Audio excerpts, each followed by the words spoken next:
Good evening. To start the meeting, Council acknowledges the Wadawurrung as traditional owners of this land, and I pay my respects to all elders past, present and emerging, and to all Aboriginal and Torres Strait Islander people who are part of the Greater Geelong community today. This meeting is being broadcast on the internet, and the recording of the meeting will be published on Council's website. Good evening, everybody. Welcome to our Council meeting. A special welcome to those who are here with us in the chamber tonight. Thank you for coming along. We look forward to taking some of your questions shortly. It's so good to see people back in the gallery with us. Thanks also to everybody watching from home via the live stream. If you're interested in attending a future meeting in person, you can register online at geelongaustralia.com.au/meetings. or by calling 5272 5272.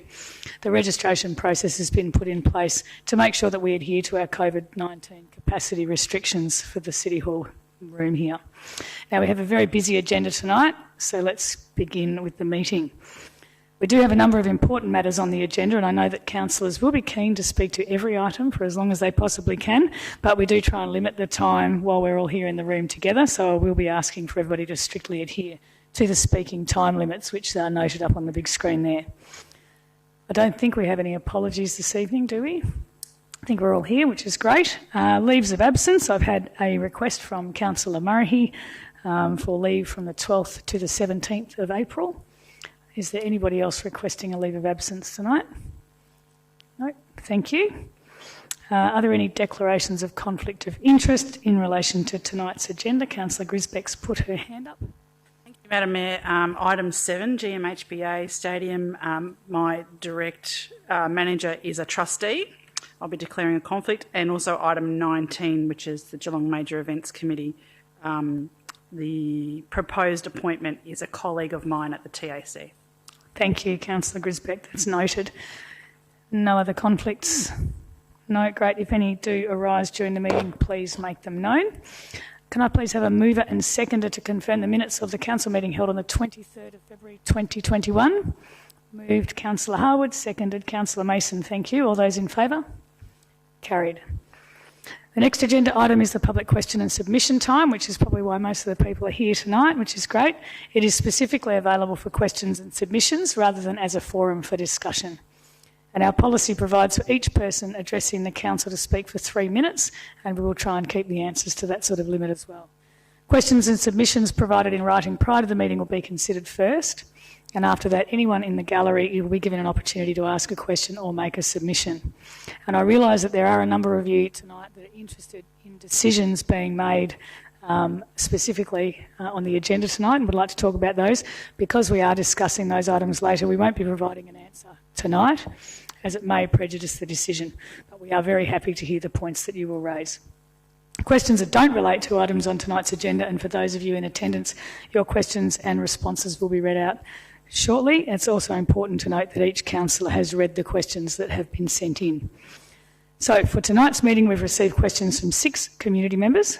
David Pavia about the Fynesford landfill, Vincent O'Loughlin about the Ocean Grove Pedestrian Network, Phil Edwards about the Ocean Grove Pedestrian Network, Sarah Roberts, Coolabah Drive Grovedale Petition, and Virginia Johnson about the Marshall Bluestone Cottage. So a written response will be provided to those community members who are unable to attend tonight's meeting. So now, may I have a show of hands of those in the gallery whose names I've just read out? 2, 3, fantastic. Okay, one at a time. If you'd like to come up to the lectern, Sarah will set you up and you can ask your question. So I see Phil Edwards, you're the closest. So would you like to come up first? And for everybody else, please announce your name when you come up. That would be great. Thanks. I remember getting punished at school for being in the front row. Good evening. I'm Phil Edwards and I'm the chairperson of the Ocean Grove Community Association. The association believes that footpaths in Old Ocean Grove are a significant safety issue and a legacy issue. From the safety aspect, population and as a consequence vehicle numbers have progressively increased and continue to increase in Ocean Grove, in part driven by the council policy on increased diversity of housing. It is common to see parents with strollers or small children on training cycles or scooters walking on roads because there is no effective safe footpath network. Increased numbers of cars parked on the curbside and growing traffic volumes add to the problem and increase the risk of an accident. Able-bodied walkers and runners and people with walking limitations, for example canes, frames and mobility scooters, are forced onto roads due to the absence of an effective, safe footpath network connecting the town, its amenities and its services to the people of the community. On the legacy issue, modern housing developments are generally inclusive of footpaths and are part of the developer's costs and recouped by the developer through the first buyer land sales. The legacy nature of Old Ocean Grove footpath situation should be considered in determining any level of special rates and charges. Council's policy gives you, our councillors, flexibility to vary the special rates and charges on a project-by-project basis. And I quote, "Council may consider schemes from time to time of a particular and special nature. For reasons unique to a particular scheme, Council may resolve to apply a funding arrangement which differs from that shown in the attached contribution guidelines. This shall be a project-specific only," unquote. Our question is, will councillors consider the option of Ocean Grove Principal Pedestrian Network being funded in full by Council without a special rates and charges due to the significant community safety issues, the legacy nature of the town's poor and ineffective footpath infrastructure and the Council's policy of increased housing diversity in Old Ocean Grove? Alternatively, if councillors are of the view that a special rates and charges should be applied, will councillors apply the flexibility available to them in council policy and consider the option of setting a special rates and charges contribution of no more than 10% or at worst 20% of the ratepayer cost, and that cost be shared broadly as per council officers' recommendations and supported by the previous community engagements? Councillors might be concerned with creating a precedence. I note that the council policy states that in applying a funding arrangement different to the contribution guidelines, it is, and again I quote, "This shall be policy specific only." Project specific only, unquote. The association continues to support the delivery of the Ocean Grove Principal Pedestrian Network, and we are pleased to finally see an implementation schedule being presented as part of the council's recommendation tonight. Thank you. Thank you very much, Phil.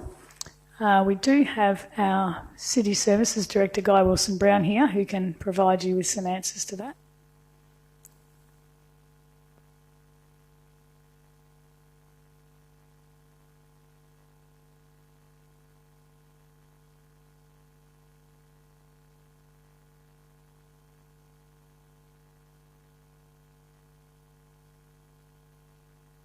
Thank you for your questions, Phil. And I guess as Madam Mayor said at the start, although your questions are addressed to councillors because it's on tonight's agenda, you're getting a response from myself as Director of City Services. As you've stated, it is noted that the policy allows flexibility for council to consider alternative funding models.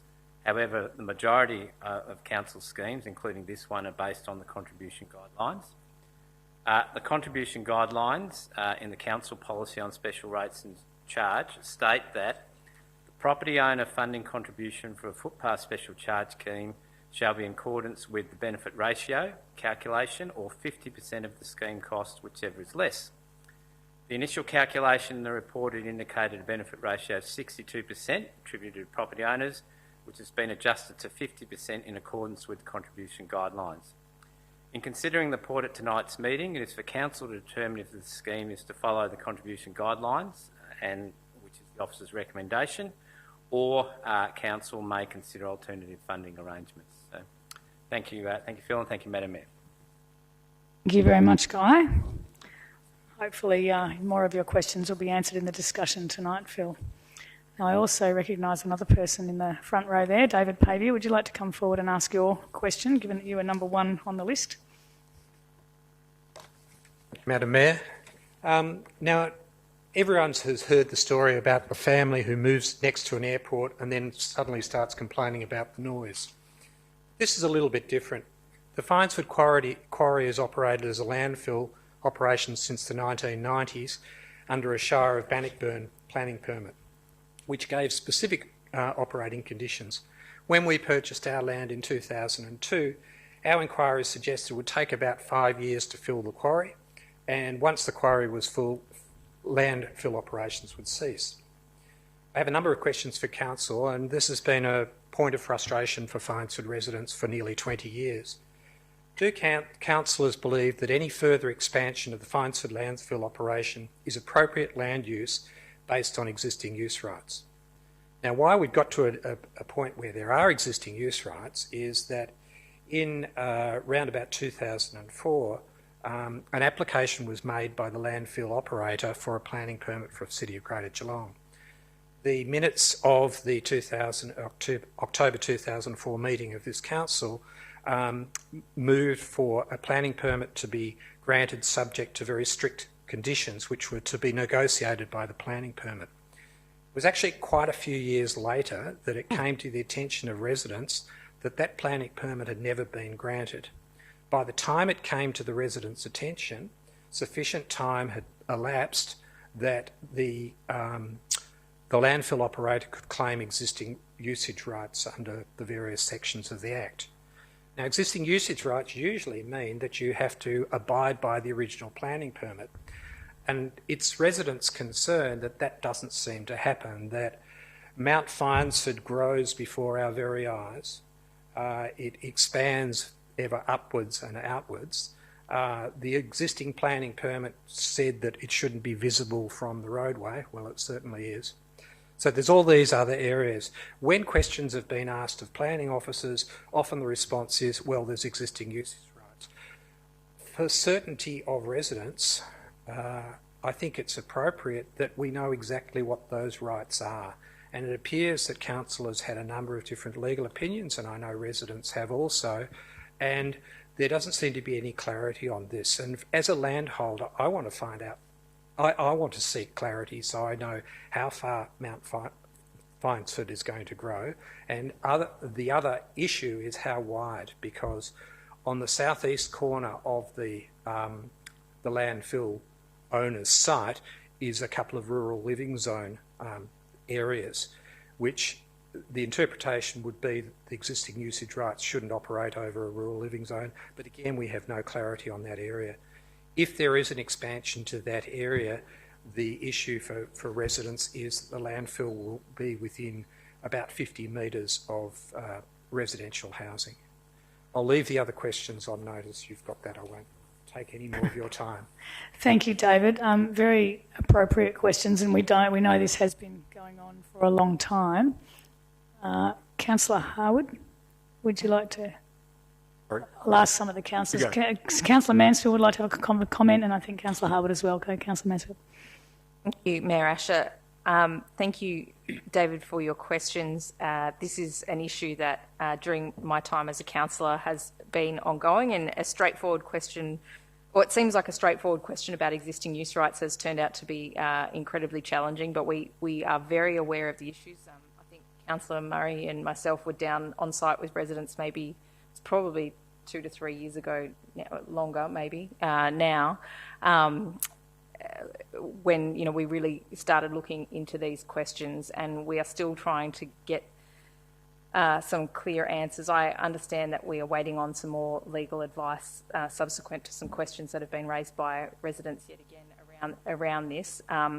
We're hopeful we'll achieve some clarity soon one way or another about this issue, but it is certainly something we are very aware of and have been working quite hard to resolve for residents. Thanks, Councillor Mansfield. Councillor Harwood? Thank you, Madam Mayor. I think this particular circumstance that has arisen has sort of been by stealth. It has caused untold angst and concern within the community. I don't feel comfortable with any of the responses we're getting into what action we have taken to mitigate or eliminate the potential damage that will occur should the landfilling process continue to the southwest.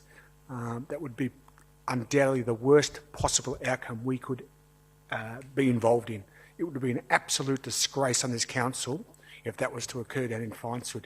Given what that little precinct of Finesford represents and what's happened down in recent times, what's occurring now with that landfill, completely incompatible to what we're trying to achieve in a clever and creative Geelong. And here we are having this discussion about almost semantics over what we can and can't do. So we'll certainly be pursuing this as far as we can, and I will also advocate with my fellow councillors to see what legal action we can take as a council, whether it's through VCAT or similar, because at the moment it's an unpalatable, unsuitable scenario. Thank you, Councillor Harwood. Now, we do have Gareth Smith, our Director of Planning, Design and Development here as well, who can probably answer sort of from the organisational point of view, which is very much process driven, but they do give you specific answers to your questions. So thank you, Gareth. It includes a little bit of background, I believe, too.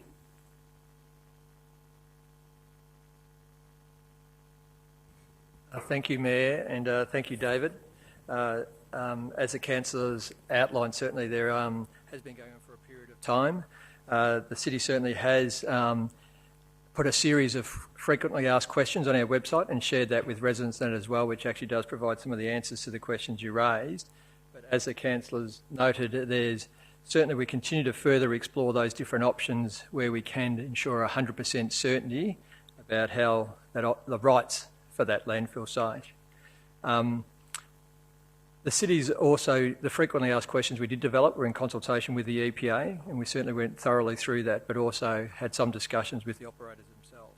And again, I'm more than happy to provide links to those frequently asked questions and the likes as well, if that assists you further. But in more detail to the response to some of the questions you raised, we do acknowledge that the Fineswood waste disposal recycling has benefit of existing use rights, as you mentioned. The extent of the land that benefits from existing use rights is the same as the land covered by the EPA licence, so it's not limited to the quarry hole. This means that a planning permit is not required to use the land for a landfill, including the southeast part of that land, so for its use.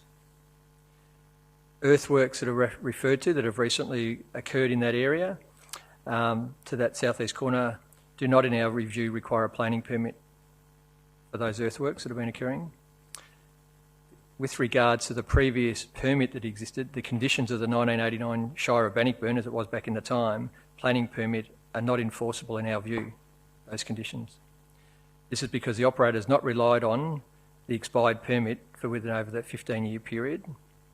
Based on this, the city does not intend at this stage to make application to VCAT to clarify the extent of existing use rights. However, we are certainly further exploring issues regarding future works in that area, and we're in the midst of doing that again at the moment. So, and we are looking at holding a future public forums or the likes, and certainly we're in close contact with the ward councillors regarding that as well in coming months as well. We do want to continue to engage with the community in this area. We understand the importance of it to that local area as well, and want to resolve it the best way we can with the community.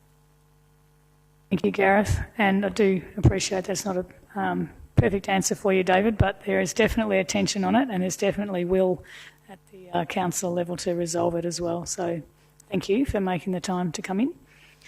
Do we have Vincent O'Loughlin with us tonight to ask a question? No? Okay. How about Sarah Roberts? Lovely. Come up, Sarah, if you may.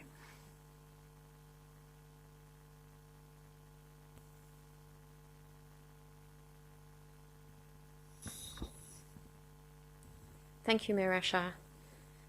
Thank you, Councillor Nelson, for your intention to present our petition this evening entitled Coolabah Drive Footpath Construction 2021. I obtained 163 signatures from people familiar with the missing footpath links in Coolabah Drive and the eastern end of Allambie Avenue in Grovedale. I did not approach the 24 properties of the SRC 357 proposed scheme because they had the opportunity to respond to the survey by engineering services. Just for clarity, the neighbourhood walk referred to in the petition is the 3216 Knowing Your Place Grovedale Youth Walk. And I don't have questions for this evening because of the timing with Ocean Grove. Thank you. Okay, thank you, Sarah. And we do acknowledge receipt, which will come up after the question time. We will have the petition presented. So thank you very much, and we do note your comments as well. Do we have Virginia Johnson with us? Come out. Thank you, Virginia, if you'd like to come up as well. Mayor Asher. The Bluestone Cottage on the Barwon Heads Road and Tannery Road at Marshall will be demolished due to the duplication of the Barwon Heads Road. As president of the Marshall Bluestone Cottage Community Group, formed in December when news broke, I am representing the view that we are advocating for the cottage to be relocated to the diagonally opposite public parkland. Can the relevant City of Greater Geelong Department staff please advise what views they have expressed during their discussions with Major Roads Projects Victoria? Do our elected representatives on council support our view that the cottage should be relocated to become an asset for constituent public use and for visitors as a tourist attraction? Thank you. Thank you, Virginia. We have Gareth Smith, or Councillor Nelson maybe would like to have a comment first. Yeah. Thanks for your question tonight. My answer is yes, but it's obviously a little more difficult than that. So I'll hand it over to Gareth. But I'm happy to support you, and we've met before, so yes, I'm happy to keep working with you on this project. So, but there's other forces at play here. So it's not all council; it's the state government as well. So hopefully we can get them involved and get this moved across the road and be a tourist information centre and historical building. History House would be fantastic. Thank you. Great. Thank you, Councillor Nelson. Go, Gareth. Thank you, Mayor, and thanks for the question, Virginia. Appreciate you coming along tonight to read that out. So to explain the city, our involvement and what we've shared with major projects so far. So the city staff have met and discussed the relocation and interpretation options with Major Roads Projects Victoria many times over the last 6 months. The city supports relocation of the cottage by MRPV, so the major projects, if a sustainable future use can be found for the cottage at a new location. Otherwise, it will support the proposed deconstruction and interpretation that major projects consultants have been exploring over that last year. From a heritage perspective, the city acknowledges the cottage possesses heritage value as a remnant of Marshalltown, and relocation is preferable over demolition. However, relocation and reuse will involve major changes to the fabric, of course, that will impact the significance of the cottage, and relocation needs to be nearby if the significant link to Marshalltown is to be retained. I know you agree with that as well. Relocation further afield would destroy that significance of the cottage. We've explored different uses, and the city itself does not have a practical or sustainable use for the cottage as a community facility in the Marshall area due to the limitations of its size and layout. The city has concerns over potential impact of relocation of the cottage into the JF Field Park in respect to its potential to compromise the public open space value of the park, and uncertainty as how it may be sustainable used and managed. And I know of more recently, I just said, I know obviously, Jennifer, we had discussions on it as well. So the city's certainly still open to hear the views of the communities and those sustainable options and how that could be relocated.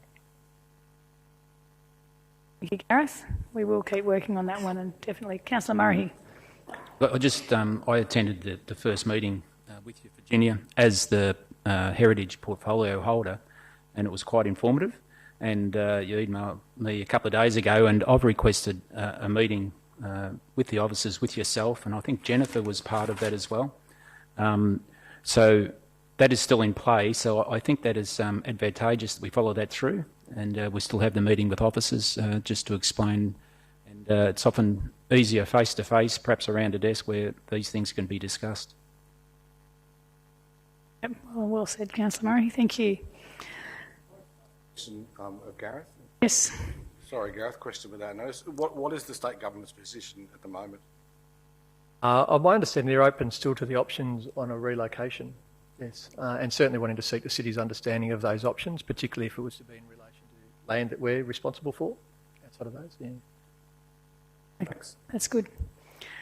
Okay, now we do have some time left for any further questions from the gallery. Is there anybody who would like to ask questions? Maybe if you would like to ask a question, raise your hand. We've got one hand raised. Are there any others? So I have a rough idea. No, just the one. So please come forward, sir. And if you could just let us know your name, that would be fabulous. Thank you. Good evening. My name is Giuseppe Stuto. I have a unit in Ocean Grove, and my interest tonight, and the reason that I am here, is purely because of the nature strip, proposed nature strip in Ocean Grove. Now, a couple of years ago, in early 2019, I went to a public forum there, hosted by the City of Greater Geelong, and we were told the payments to be made by each individual dwelling and not as a block of land. In other words, I own a unit, and in my property, my block of land is 6 units. And I found, we were told in actual fact that we would be paying the same amount, 6 times the amount of one dwelling block. In other words, a block that it's got one house, for argument's sake, they'll pay $1,000, we will be paying $6,000 for the same amount of concrete to do the nature street. I find that very hard to swallow. And my question is that going to be? Can you please give me an answer on that? Because I will be taking it further towards the rest of the owners, the other 5 owners, and the body corporate that we part of. Thank you, Giuseppe. It's a very good question, and I think some of it may be answered by the item tonight. But Guy, would you like to answer that question from the knowledge that you have? Thank you, Giuseppe. Thank you, Madam Mayor. Thank you, Giuseppe, for the question. Look, I'll do some further investigation for you into your own particular circumstances. But generally speaking, the calculation for this scheme of $507 is per property owner. So if I'm hearing you correctly, there are multiple property owners involved, and hence each individual property owner has been given a charge. But I'm happy to take that on review and just double check that our officers have made the appropriate calculation. Thank you, Madam Mayor. Yep. Thank you, Guy. Thank you for your questions so far. Are there any more questions from the gallery? Doesn't look like it. Thank you very much. Oh no, we have one hand up. Excellent. Please come forward.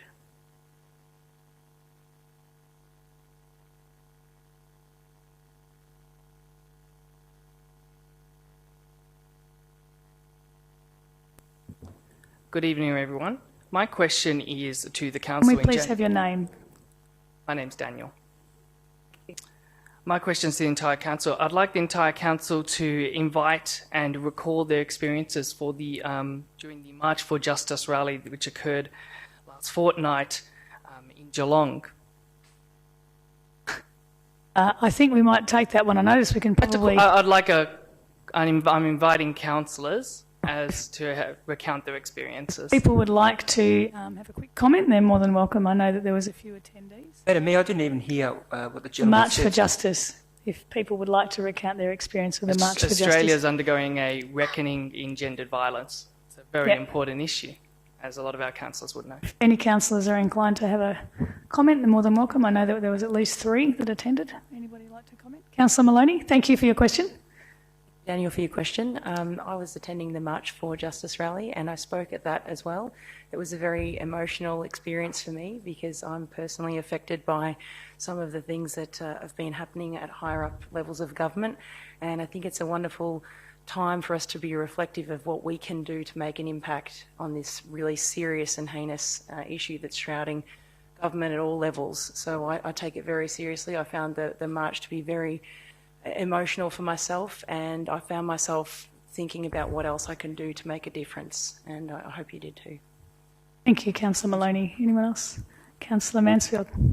Thank you, Mayor Asher, and I too was at the March for Justice with Councillor Maloney and share many of her sentiments that she's expressed tonight. But I think it was certainly one of the most impressive turnouts I've seen in Geelong for any rally, and I think that speaks to how widespread this issue is and how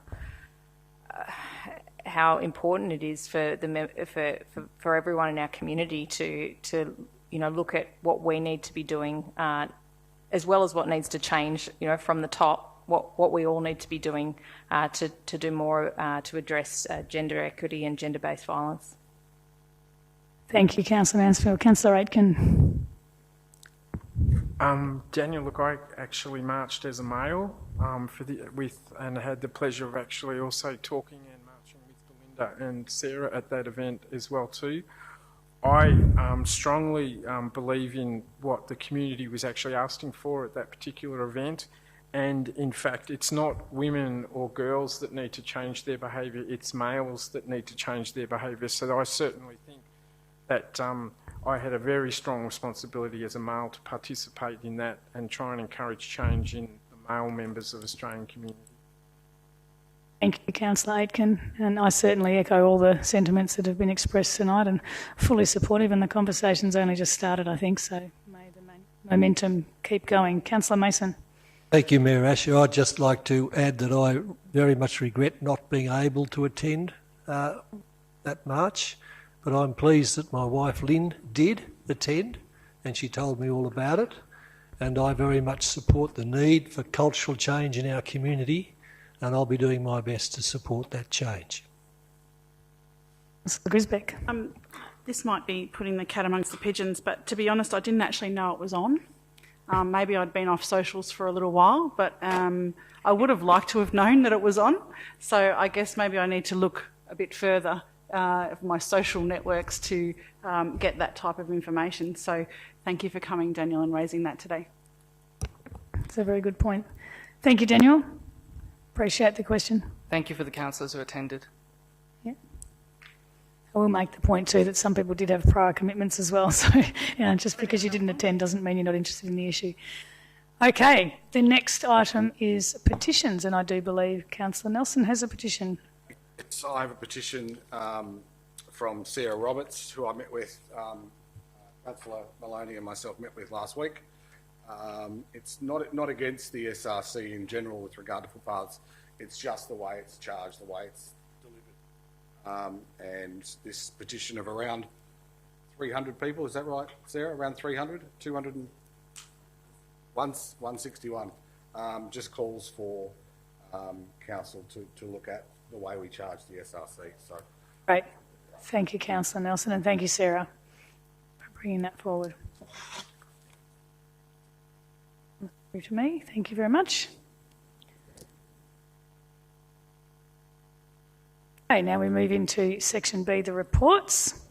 And excitingly, our first agenda item is our Youth Council first report for 2021. And I take great pleasure in introducing our Junior Mayor, Elliot Nicholas, to present a summary of the report. So please, Elliot, if you'd like to come up, you can have the Mayor's chair. I will vacate, and Elliot represents the Brownbill ward, and he leads the group of 12 junior councillors. So welcome, Elliot.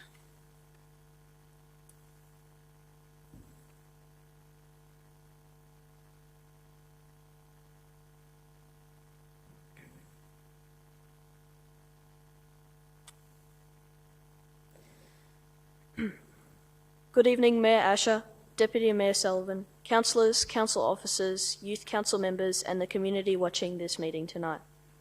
I am here to present Youth Council's first report for 2021. The purpose of this presentation is to introduce this year's Youth Council and outline our first 2 months of progress, including the induction day and our priorities. Before we begin, I'd like to say that I am personally excited for this year's Youth Council members to represent the voice of young people and to meet with councillors in our corresponding wards to share this voice. As you can read in the report, each of these year's groups have many strengths and passions which we are excited to share with you as 2021 Youth Council members. We have used the last 2 months to start a lot of important jobs in our role. To begin, we attended our induction on the 21st of January. Our report explains the people who worked with us on the day, but some of the important ideas we picked up included responsibilities of being part of the Youth Council, what it means to be the leader, like the Junior Mayor, and understanding the opportunities that we have in the Youth Council this year. In our first meeting in February, we worked together to create 2 important pieces of information to help us with our year ahead. The first was the Youth Council Charter. This document is important because as unique individuals, we have come together with our own personal ideas. This combined set of rules help us stay together and remember that we are part of a team. We also connect and talk through lots of information to decide on our priority areas for 2021. Setting these up will help us have direction across the year. I would like to use this presentation to share what these areas mean to us and the kinds of issues we would like to provide advice on. The health and wellbeing area focuses on mental health, but also issues like alcohol and drug use and physical activity. In the area of diversity and inclusion, we hope to look at addressing a range of stigmas as well as tackling discrimination and promoting equality. The access to healthy and safe environments area covers topics like sustainability, but also a young person's safety environments like public transport. Finally, the area of opportunities for growth and learning will include education that meets the needs of diverse groups and the topic of the youth employment. Over the next 2 months, we will start to break down our priority areas into topics we want to discuss more and provide advice on. We will also start to work with councillors and learn from them in our Councillor Connect mentoring program, starting in March. Now that we have set our priorities for the year and agreed on what we need to do to make the most of our role, we are excited to get started on putting youth voice into council's consideration. At our upcoming meetings, we want to be able to connect with different areas in the city of Greater Geelong, with groups in our community and with other people, so that we can connect as much information as possible before offering our advice. We are looking forward to meeting with the councillors from our wards to discover what we have learned, share our own perspectives as young people, and hear about their experiences and skills as leaders in our community. Thank you for your time. Good night.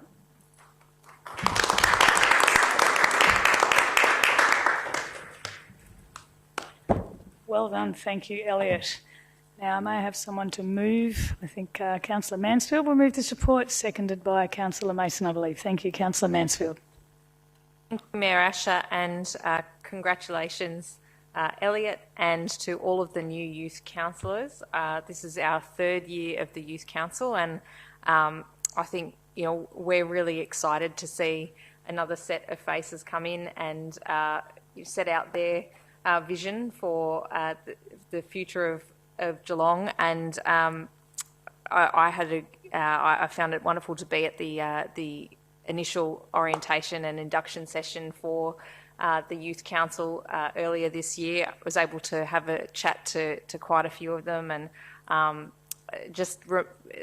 absolutely remarkable young people, and I feel so lucky as a councillor to have this sort of opportunity available at the City of Greater Geelong for young people, and to be able to have a formal mechanism to hear from the youth of our city about what's important to them.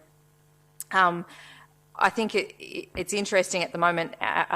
We as a council are in the process of identifying our priorities and establishing our 4-year plan, and that will guide us through our term in council. And the junior council have been incredibly efficient and obviously been working very hard to have already identified that their priority areas of focus, and they're outlined in that report, and Elliot spoke to that this evening. Those priority areas are health and wellbeing, diversity and inclusion, access to safe and healthy environments, and opportunities for growth and learning.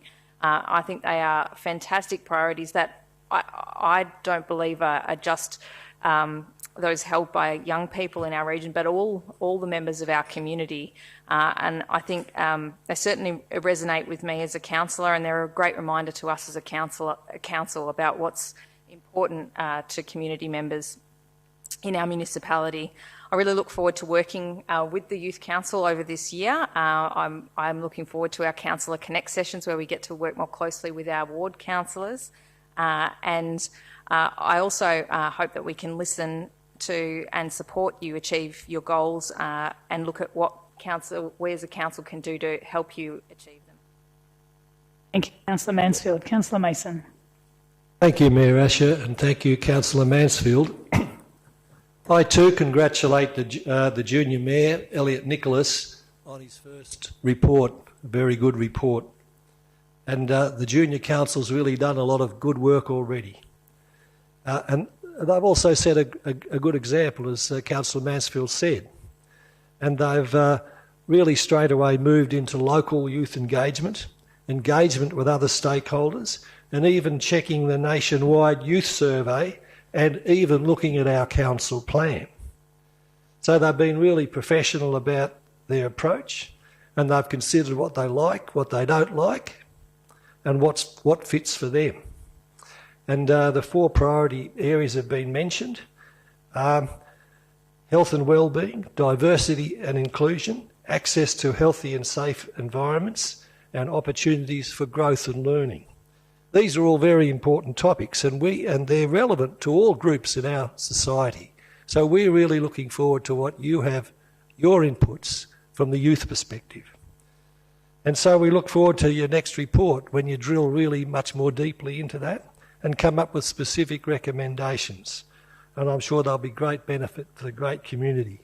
And I too am looking forward to the mentoring program and getting to know the Bellarine Youth Councillors, Youth Councillor Mackenzie Sinclair, Youth Councillor Maria Glass, and Youth Councillor Emma Pape. Thank you. Thank you, Councillor Mason. Any other councillors like to comment on our Youth Council's first report? No? Go. Councillor Murray, thank you. Just very briefly, thanks, Elliot. You're representing the Brown Bill well, very well there. Well done. Give it your thumbs up. Look, just a comment that we shouldn't, and I'm not saying we have done before, but pay the Youth Council lip service. This is so real, and you see the youth of today are so powerful when they speak. I wish I had their courage when I was their age. So, to put yourselves forward and have priorities, of the 4 priorities you've come up with, I think are very powerful, and I think it's a great opportunity for the senior council to listen, engage, and act, and then the 2 councils working together could really achieve something. So well done. Councillor Murray. Any other comments? Go back to Councillor Mansfield to close. Thank you. Nothing further, Mayor Asher. Thank you, Councillor Mansfield. So we'll put this motion to the vote. All those in favour? Those against? Carried. Thank you. Second item is the Smart City Strategic Framework, to be moved by Councillor Murray and seconded by Councillor Harwood. Thank you, Councillor Murray. Thank you, Mayor Asher. The purpose of this recommendation is to adopt the Smart City Strategic Framework and endorse the Smart City Action Plan to implement the framework. The framework has been developed with ideas and input from our community and staff, following extensive engagement over the last 18 months and a review of the city's strategic plans and policies. It enables our clever and creative future plan, and the framework supports the draft community plan by aligning to the 6 aspirations. It articulates a shared vision for the way we use smart technology, data and innovation in this region. It's not just a plan for the city, but for the whole region. It is taking a people-first approach, putting our community members at the centre of our decisions. Technology will be used as an enabler only if it makes a meaningful difference to people's lives. It will support a culture of innovation within our organisation, community trailing new approaches and designing clever solutions for our city. Smart technology will help us to become more environmentally, financially and socially sustainable, shaping the way we plan for our growing population. There will be a focus on the digital inclusion and literacy to ensure everyone has the necessary skills to participate and benefit from the digital technologies and tools. By promoting access to quality data will also be integral. We want to ensure we address data gaps and provide access to those who need it. This will allow our staff and community to make evidence-based decisions. Supporting digital modernisation and customer-first approach, a smart city is focused on policy, citizens, and how we as a community want to utilise technology to create a better place to live. A smart city requires commitment and collaboration. While the city will lead and guide these efforts, all members of our community will be valuable contributors. A 4-year action plan has been developed to articulate the specific measurable projects and initiatives we will deliver in the coming years in partnership with teams including economic development and events and community inclusion. The world is transforming right now, and cities that are well prepared have the opportunity to make the most of the rapid advances in technology that are taking place. Thank you, Madam Mayor. Thank you, Councillor Murray. Councillor Harwood. Thank you, Mayor Asher. Councillor Murray's done a pretty comprehensive job there in articulating the framework document as such. I'll just corroborate a couple of points there, or in particular, the 5 pillars of the framework supporting our clever and creative future documents and merging with our community plan, I think is critical. And obviously the risks in not consolidating the city's approach to rapidly evolving and advancing technology. Obviously we see on a daily basis, we read in the media, it's privacy issues, there are cyber security issues, there's data collection problems, there's surveillance and lack of regulatory framework issues, and these are constant problems we see. So I think with our current framework we're putting in place and the work that we're doing will stand us in good stead, with the goal being a more livable and sustainable city, that we recognise and reduce our threats accordingly. And as Councillor Murray rightly said, it's not a document just for council, this is for the whole community to take on board, and it's accessible on our website. So if you're of a particular mind to see what the city's doing with its futuristic work, this is probably the best document that you could cast your eye over and have a read of. Thank you. Councillor Harwood. Any other councillors like to comment on the Smart City Framework? No, we must all be aware it's going to be a long meeting tonight, I think. Councillor Murray to close.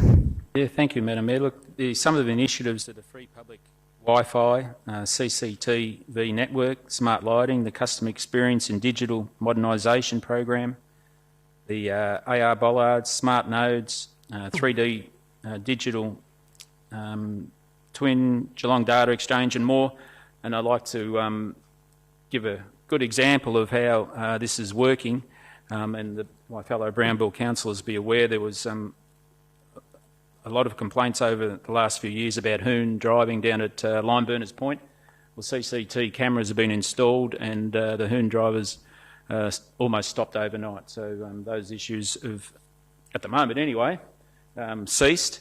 So it's a great example of what can be achieved, and I'd like to thank the work the team have done on this program. Thank you, Madam Mayor. Yep, that's an excellent point. Thank you, Councillor Murray. Okay, we'll vote on this one. All those in favour? Those against? Carried.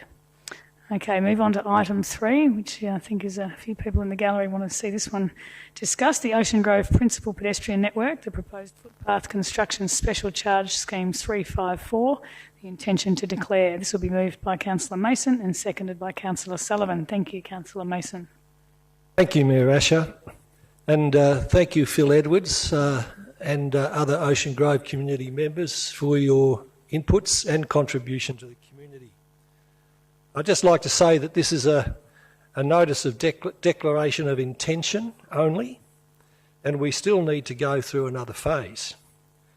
This is to consider any submissions through the Council Submission Review Panel, and after that, the Council will make a final decision. So I congratulate officers for their careful work since 2014, when the Ocean Grove UDF was adopted, and it was recognised there was a need for a principal pedestrian network. This would create a network of paths connecting activity centres, sport facilities and schools. Community engagement since 2016 included 10,300 letters sent to all Ocean Grove residents. There was a general recognition for a need of a PPN, though different funding models were debated. Then 55.8% of the respondents supported an equal share model. Moving forward, a further survey of 5,664 residents likely to be affected was held early last year, and then 57% supported some form of pedestrian network. Of the various models put to respondents, 66% of the respondents supported a larger 25.2 kilometre network over a smaller 11.3 kilometre network. And this time 63.8% supported an equal share funding model. So, Madam Mayor, there were also various other submissions for inclusion and for exclusion. And after much listening and analysis, the time's come to take a lead, and thus we have the proposed scheme. The estimated cost of the proposed network will be $6.34 million. The city will share 50% of the cost, and the residents will bear, and hearing what Director Guy said before, the residents will bear an equal share of $507. This covers the standard 1.5 metre wide footpath. Any extras such as a wider shared footpaths would be fully covered by the city. So the process from here must, as usual, follow the Local Government Act. Following this declaration, submissions must be received and considered by Council, by the Council Submission Review Panel, and then be subject to any VCAT, findings and budget allocation. Now, if all of this proceeds from here smoothly, we may finally make a formal declaration by the end of the year. This 5-year program would then not start until 2023 and therefore not be completed until 2028. Mayor, this cost per household of $507, to my mind, is a good outcome, and now we're ready to listen to what submissions might come from the community from this base. I'll leave it to other councillors and to Councillor Sullivan. Thank you. Thank you, Councillor Mason. Councillor Sullivan. Thank you, Madam Mayor, and thank you, Councillor Mason. We have here an item with extensive history behind it. This is an issue that has been on the radar before my time on council and has continued to remain on it for the last 4 years. It's a project that has been back and forth between council and the community more times than I'd care to say. The community is fatigued on this project. Over consultation is a thing, and we need to make a final decision. Unfortunately, councils right across the state are dealing with an historical footpath backlog. Our coastal towns here in the Bellarine have always been quite charming oases. That is up until the last 10 years when the secret got out. Where we once had quiet towns with very little traffic on what were safe streets, we now have an increased population, heavy traffic, and a higher strain on infrastructure. Now, we are a council and a community who recognise the need for safe, alternate methods of transport. Ocean Grove has a large demographic proportions of young families, elderly retirees. Bumper-to-bumper traffic is now a common sight. Ocean Grove is no longer realistic to expect our children, families, and retirees to be safe when walking on uneven nature strips or dangerous roads. This is an issue on safety. It's an issue which needs to be addressed now. This will be a 5-year process, one of the largest footpath implementation plans that the council has ever undertaken. And by way of costings, by way of under an SRC, the most equitable so far. The cost of a footpath is often taken on just by the property adjacent to it, often by the cost of thousands, $2,000 to $5,000 is what I see most often. Here we have a method where the cost will be spread evenly over the town to minimise to the minimum cost impact to achieve the least impact to residents possible. However, it is still a cost, and I would like to remind the members of the community who experience financial distress that the SRC does contain a financial hardship section, and I encourage all those who do not benefit from financial security to please explore this option. That being said, with wider safety of our residents require this infrastructure, and all consultation with the community to date has come back with greater numbers of support than do not. And Madam Mayor, I second the motion for discussion. Thank you, Councillor Sullivan. Do we have any other comments on this one? Thank you, Councillor Grisbeck. Thank you, Madam Mayor. I'm in a bit of a conundrum on this particular item and have just reconciled in my mind that I won't be supporting this. I fundamentally probably don't believe that the residents should be paying for a footpath that's not necessarily directly outside of their... I don't believe in the special charge scheme, I guess, generally, but I'm just not sure about this equal share model across a municipality. So for that particular time, I won't be supporting this item. Thank you, Councillor Grisbeck. Any other comments? I'll make a comment after Councillor Nelson. Go, Councillor Nelson. Thank you, Madam Mayor. Yeah, I, like Councillor Grisbeck, have concerns with this because it just seems there are different rules for every different SRC that we do. There's nothing consistent there, and that's my concern. While I do like the fact that everyone in Ocean Groves pays for a footpath and it's a minimal charge, I see the point with Councillor Grisbeck saying, well, what about the people that have just built there in the new estates, the new Kingston estate, and other estates that are being developed now. So I won't be supporting on this one, and everyone around this table knows my feelings with SRCs, as does Sarah. And there needs to be some sort of consistency, and I just don't think, for the amount of angst that it causes the community, I don't think we get bang for our buck. And I think council should absorb that cost. It was a mistake that previous councils made back in the 50s and 60s and 70s and 80s. Yes, we're getting it right now. We still don't have it right 100% with regard to developer contributions. But I think council should be a little bit more sympathetic, especially to the aged people who are probably a little asset rich and cash poor. And I think we should learn how to absorb that cost. And just... Thank you, Councillor Nelson. Councillor Aitken.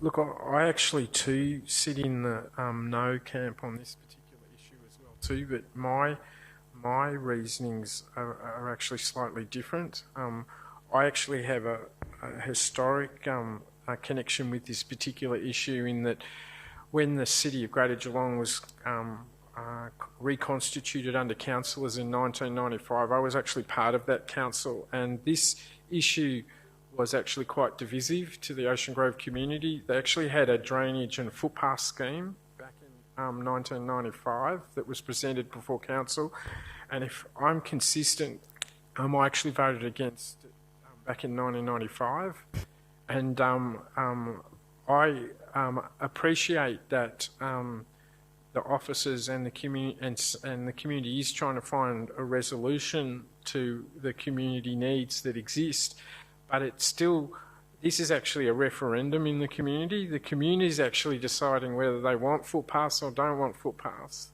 and I don't think that a special rates and charges scheme is how we should be making that decision for this community, because we've actually done that before as the council. We did that back in 1995.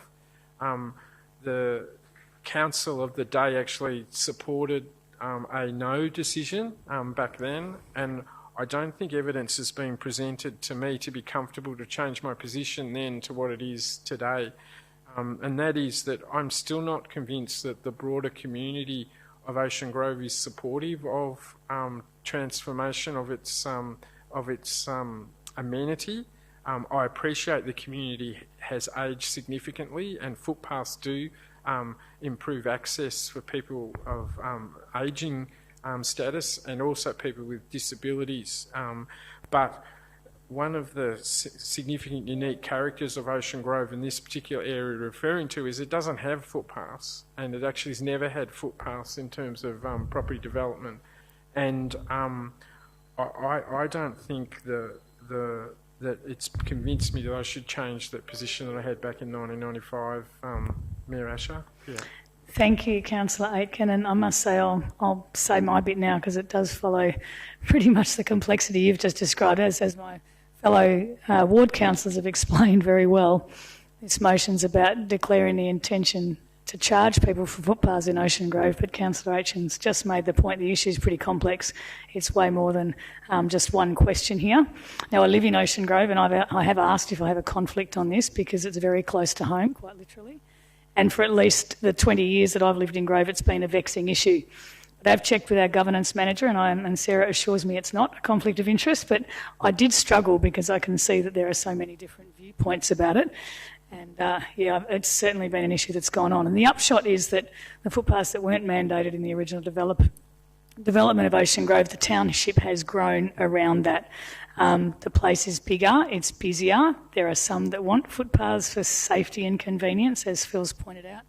And there are others, roughly half from the survey results, that don't want footpaths, as it will change that character that Councillor Aitken's just described, and it will create safety issues because what people do is they walk on the road, and so that forces cars to slow down. They do it in my street all the time. So that's a reality, and I can attest to that. People do worry that once the footpaths are in, the cars will speed up. So that's the first question, is to add footpaths or not. And if the charge, this conversation really only is relevant if we say yes to that. And I think the report, and I certainly hear from the Community Association, and I've seen in the meetings, that marginally would suggest that people do want footpaths in a small majority. It is an ageing, growing population, so we do have people with mobility issues. We do have lots of prams, younger families, those sorts of things. So with just over half the, again, this is another issue, rate-paying population saying they want footpaths because it's the ratepayers who've been asked because they're the ones who pay for them, but that doesn't necessarily reflect the whole population because you have tenants who maybe do want footpaths who don't have to pay for them. If they want the footpaths, then is it the 25 kilometres or is it just the 11 kilometres? So that's the next question. Do you do a comprehensive job lot or do you do only the key roads? So again, the vast majority of that lot said yes to doing the bigger piece, but it will not please everybody, and this is an issue that you just can't please people. There are some people who are vehemently opposed to footpaths, and I'm probably on that side, which makes it a bit difficult for me rather than the pro-footpath side, but I will nod to the research that's been done because it does land it slightly in favour of the footpaths. But this issue is actually about the cost and how you get to charge for it. So the options that's being proposed, and it's certainly what I saw in the community meeting, is the most fair option. It was a really good effort by the officers to come to that arrangement and suggest it, and certainly the 100-odd people in the community meeting said, yep, spread it across the whole community. They're the sort of people that will go to a community meeting. That's not necessarily everybody, and I know I can manage that at this stage in my life, but there was a time when we had 3 kids under 5 where if we'd had to come up with that or the $2,000 for the footpath out the front, it would have been devastating. So my personal opinion is that I probably would support it, but in principle it goes back to what Councillor Grisbeck says. I don't think it's right that residents should be paying now for decisions that were poorly made decades ago. So it's for that reason that I'll go back to not supporting this and seeking that we can actually fund the money in the council budget to cover the cost. Is there anyone else that wants to have a comment on this one? Go back to Councillor Mason to close. Thank you, Mayor Asher. Excuse me. Yes, so we've had quite a variety of opinions tonight on this matter, and it started off when the little hamlet of Ocean Grove, nobody wanted footpaths. But really times have changed now, and this has been going on since 2014, this debate, and for my mind, continued vacillation will result in poorer community wellbeing and safety. And a charge of $507 per landowner is a good result for improved community accessibility, health and safety. And we offer this way forward. This special charge scheme is a good solution. It doesn't take into account all of the other, it cannot take into account the bearing the full cost or the fact that it will be unfair to other members of our municipality who have already contributed to their own footpaths through their own shared schemes or, in fact, through developer contributions for the land they initially purchased. So, to my mind, it'll take 5 years to get this job done. Let's get on with it. and we still have a chance to consider community submissions through this Council Submission Review panel. Thank you. Thank you, Councillor Mason. I concur. Whatever the outcome of this decision, we need to get on with it. So on that note, we'll put this motion to the vote. All those in favour? Those against? Motion's carried. Thank you. Okay, we'll move on to item 4, which is the draft Arts and Culture Strategy, community consultation, to be moved by Councillor Sullivan and seconded by Councillor Mason. Councillor Sullivan. Thank you very much, Madam Mayor. We have a long-awaited report before us, and that is to note the draft Arts and Cultural Strategy and endorse it, to release it for 6 weeks of community consultation. Now, a lot of great work has gone into this document, and I commend our Manager of Arts and Culture, Martin Payton, and his team for all of their efforts over the past year. The draft strategy has been developed through extensive research and engagement, including identifying the breadth of the city's cultural assets across the municipality through cultural mapping. The strategy also responds to the major disruption of COVID-19 on the arts and cultural industries and builds on the city's response in support of arts and culture and its importance to city sustainability. The draft strategy provides direction for arts and cultural development, including leadership, clarity on council's role, support for whole of council engagement, priorities for the arts sector, the wider community, and partners to enable progress to be monitored. Funding required to implement the Arts and Culture Strategy will be detailed in the development of a 4-year implementation and action plan. The plan will specify projects and initiatives to be considered in the annual planning and budget cycles. The City will seek external funding opportunities and partnerships where appropriate to deliver these actions, of course. This is, and will continue to be, a living and breathing document. It provides us our direction and is agile enough to adapt over the coming 4 years, which is vital for our arts and culture community. This strategy recognises the economic impact, the importance of our heritage, the effects of lockdown, and how arts and culture affect our entire municipality, not just the CBD. Madam Mayor, I believe this is a fantastic strategy, and I move that it be noted and released for community consultation. Thank you. Thank you, Councillor Sullivan. Councillor Mason. Thank you, Mayor Asher. A huge amount of work's gone into this, and I also applaud the officers, their leadership, councillors and the community. I'm pleased to have been able to contribute to this draft strategy through the various fora that we've had, including the G21 Arts, Culture and Heritage Pillar. This 10-year vision is aspirational, and it's still looking for another round of community feedback. And I'm pleased that it remains adventurous and that there's a healthy risk appetite associated with it. And care is taken to define creativity and culture. Here we understand their dimensions. The development of our cultural consciousness, individually, communally, industrially, and importantly, through the venues which might be offered.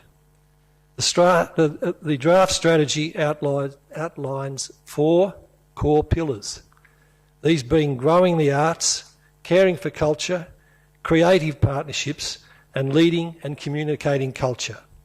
It shows how the arts and culture heritage sector makes a major contribution to our economy and observes that it's the lifeblood of our society, a society which is unsustainable without it. This document provides the guiding principles for our 4-year action plan. It considers the many roles of council as an enabler, a leader, host, customer, patron and partner. It commits policy linkages, whole of government, local government participation and strengthening the city identity. It commits interdepartmental, organisational and regional partnerships and is also to provide appropriate facilities. It commits to listen and it commits to lead.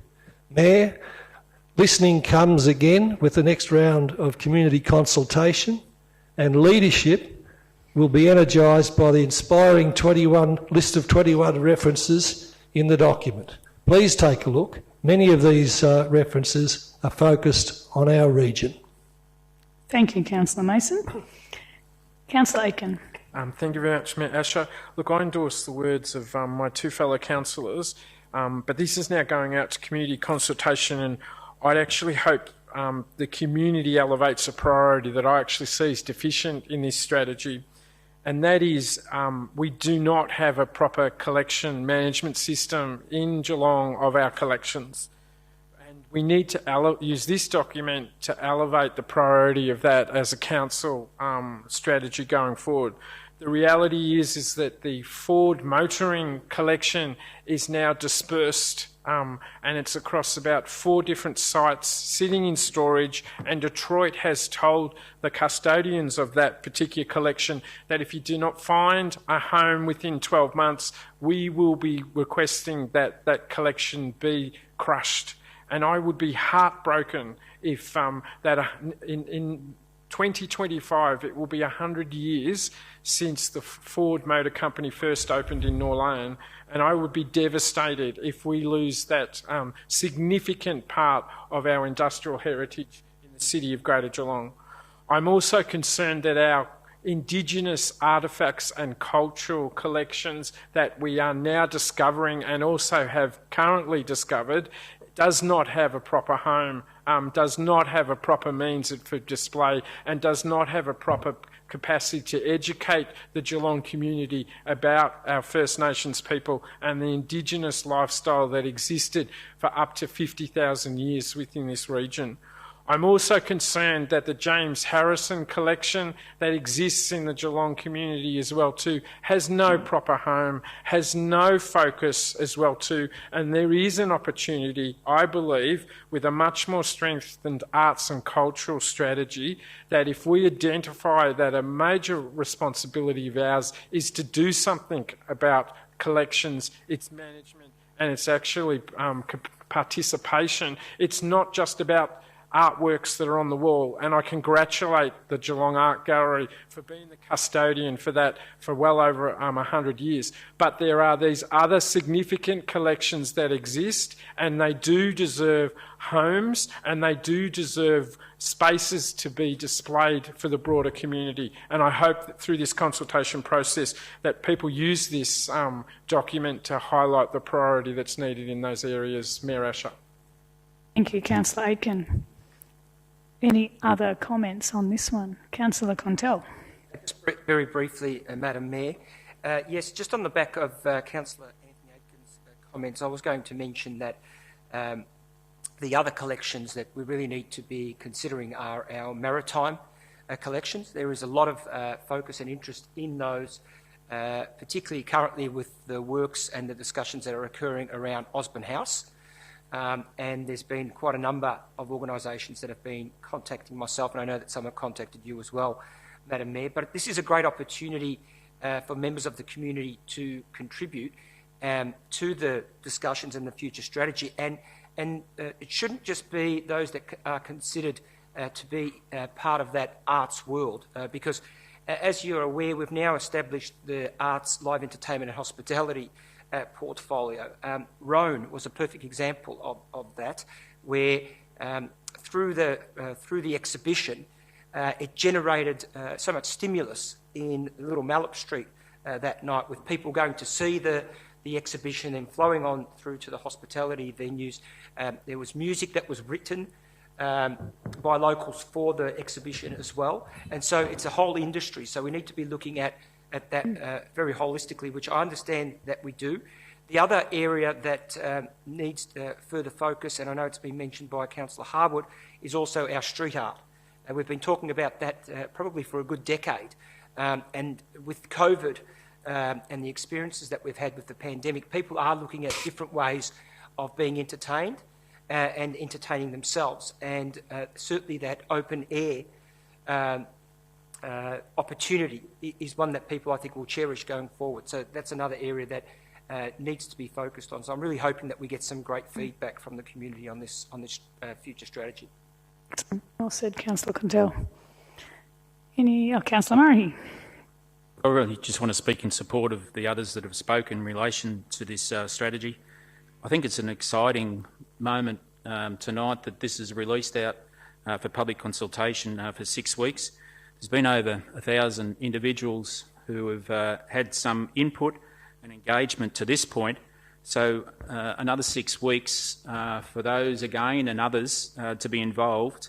I encourage those to do so. And it's about the next 10 years, and it's supported by a 4-year implementation plan.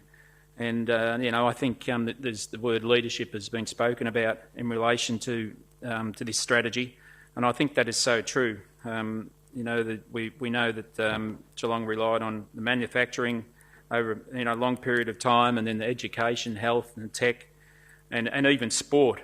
But what will lead this city? What will be stronger in 10 years' time? Will be the arts and culture. And if you can just imagine little Mallup Street in 10 years' time, it'll go through to the east, Councillor Contell, and of course the Arts Centre will be built. The post office will be up and operating as a motel, and of course perhaps the art gallery will be expanding in City Hall, and the civic precinct will be built. So it's exciting. We must be very positive about the future, and but I note the comments made in relation to different heritage, like James Harrison, the Maritime, and the Ford. It's so important that we bring those along in the history and the heritage of the city. So again, I just encourage everyone to get involved in this and give us the feedback. Thank you. Thank you, Councillor Murray. Any other comments on this one? Back to Councillor Sullivan to close. Thank you, Councillor Sullivan. Mayor Asher, and thank you for my fellow councillors for the words on this topic. The value of arts and culture is recognised across many aspects of our lives, individually and collectively. This includes personal health and well-being, intellectual development and innovation, and placemaking in our city and its public spaces, and that has become relevant most of all during the last 12 months. We know that through arts participation, attending events, participating through creative programs, expressing our creativity, we are more connected as a community. We want an inclusive community, one that celebrates our diversity, our First Nations people. Arts and culture play a significant role in this. We have excellent cultural facilities, and a 4-year action plan will be provided with the final draft of the strategy in a report to Council, hopefully by July. Thank you. Thank you, Deputy Mayor Sullivan. Okay, on that note, we'll put this one to the vote. All those in favour? Those against? Carried. On to item 5, which is restricting vehicles in Little Mallup Street, the alternative access options. This will be moved by Councillor Contell and seconded by Councillor Mansfield. Thanks, Councillor Contell. Madam Mayor, I have an amendment that I'd like Council to consider.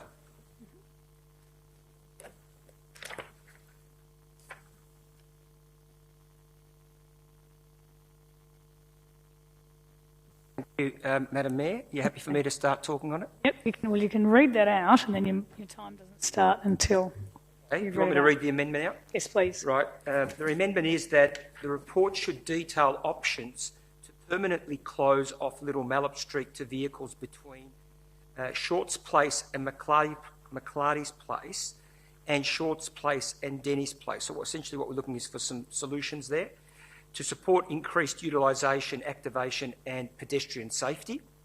The outcomes of further consultations with the Department of Transport and other relevant authorities to assess options to allow service and tenant access to Little Mallup Street and Shorts Place from Moorabool Street.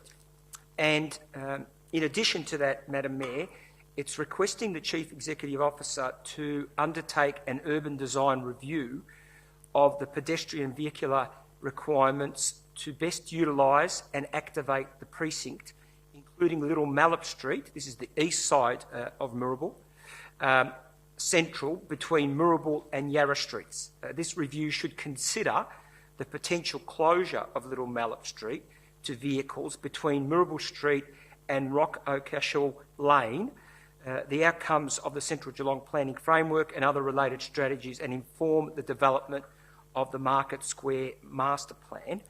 And then 17.6, the addition there is that the trial of the closing of Little Mallup Streets as outlined in the above noted points. Thank you, Councillor Contell. Now you can speak to that one. Thanks, Madam Mayor. Look, this report here is a great step forward, and I thank officers for working with the community, retailers, business owners and councillors to get us to this point. But I think this is a great step forward in restricting vehicles into parts of Little Mallup Street. It's also a big step forward to potentially having a full closure of Little Mallup Street in certain sections. Essentially what we're looking at is a trial to restrict vehicles between Denny's Place. It says Moorabool Street, but don't let that confuse you, because in actual fact it's Shorts Place, because we don't have vehicles between Shorts Place and Moorabool Street at the moment. That closure would be between 4 a.m. and 10 a.m, and then it would be open for service vehicles and vehicle access between those times to be able to service those properties.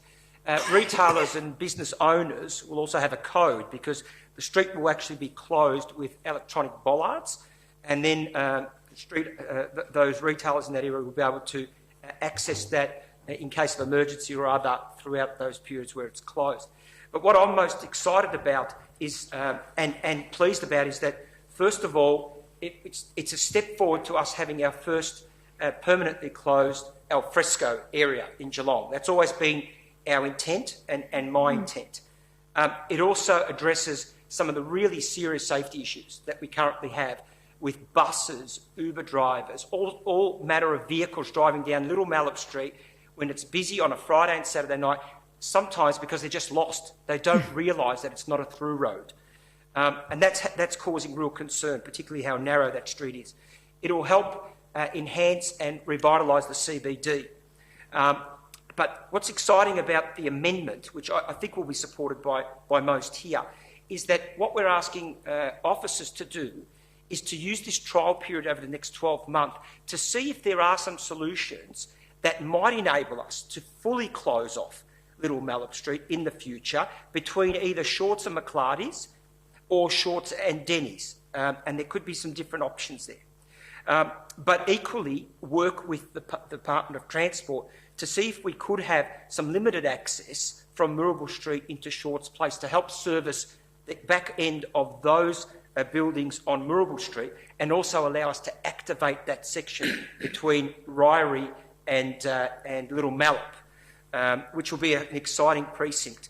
And then to the east side of Moorabool Street, there's a lot of work that has to be done there as well. We're asking the CEO to drive a review that potentially could see the closure of some of Little Mallup Street in that area, and help us also activate that area, as Councillor Murray alluded to previously as he was talking about our art strategy. So I've run this past many of the business owners in that area, namely Pobjoy, Vatsaris, Beads Bar, the Karuji Restaurant, West End, Cameron O'Keefe. All of them are extremely excited about this first step, and even more so excited about what might be able to be achieved if Geelong was to get its first permanent alfresco area in the CBD. I'll leave others to talk to it as well before I close later on. Thank you, Councillor Contella. My apologies, Councillor Mansfield. I assumed to be okay seconding the amendment. Yes, thank you. Thank you, Mayor Asher, and thank you, Councillor Contell. I think you've outlined a lot of the context of this issue well, and look, I am happy to support the amendment. I think the substance of this is, as Councillor Contell has said, a good first step. It is a trial, and so it will allow us to see how this space operates with additional restrictions to the traffic that can move through that area. Over time, it has certainly become an extremely popular place, and there are some real safety issues that do need to be addressed fairly urgently. So this this proposal will go some way to doing that.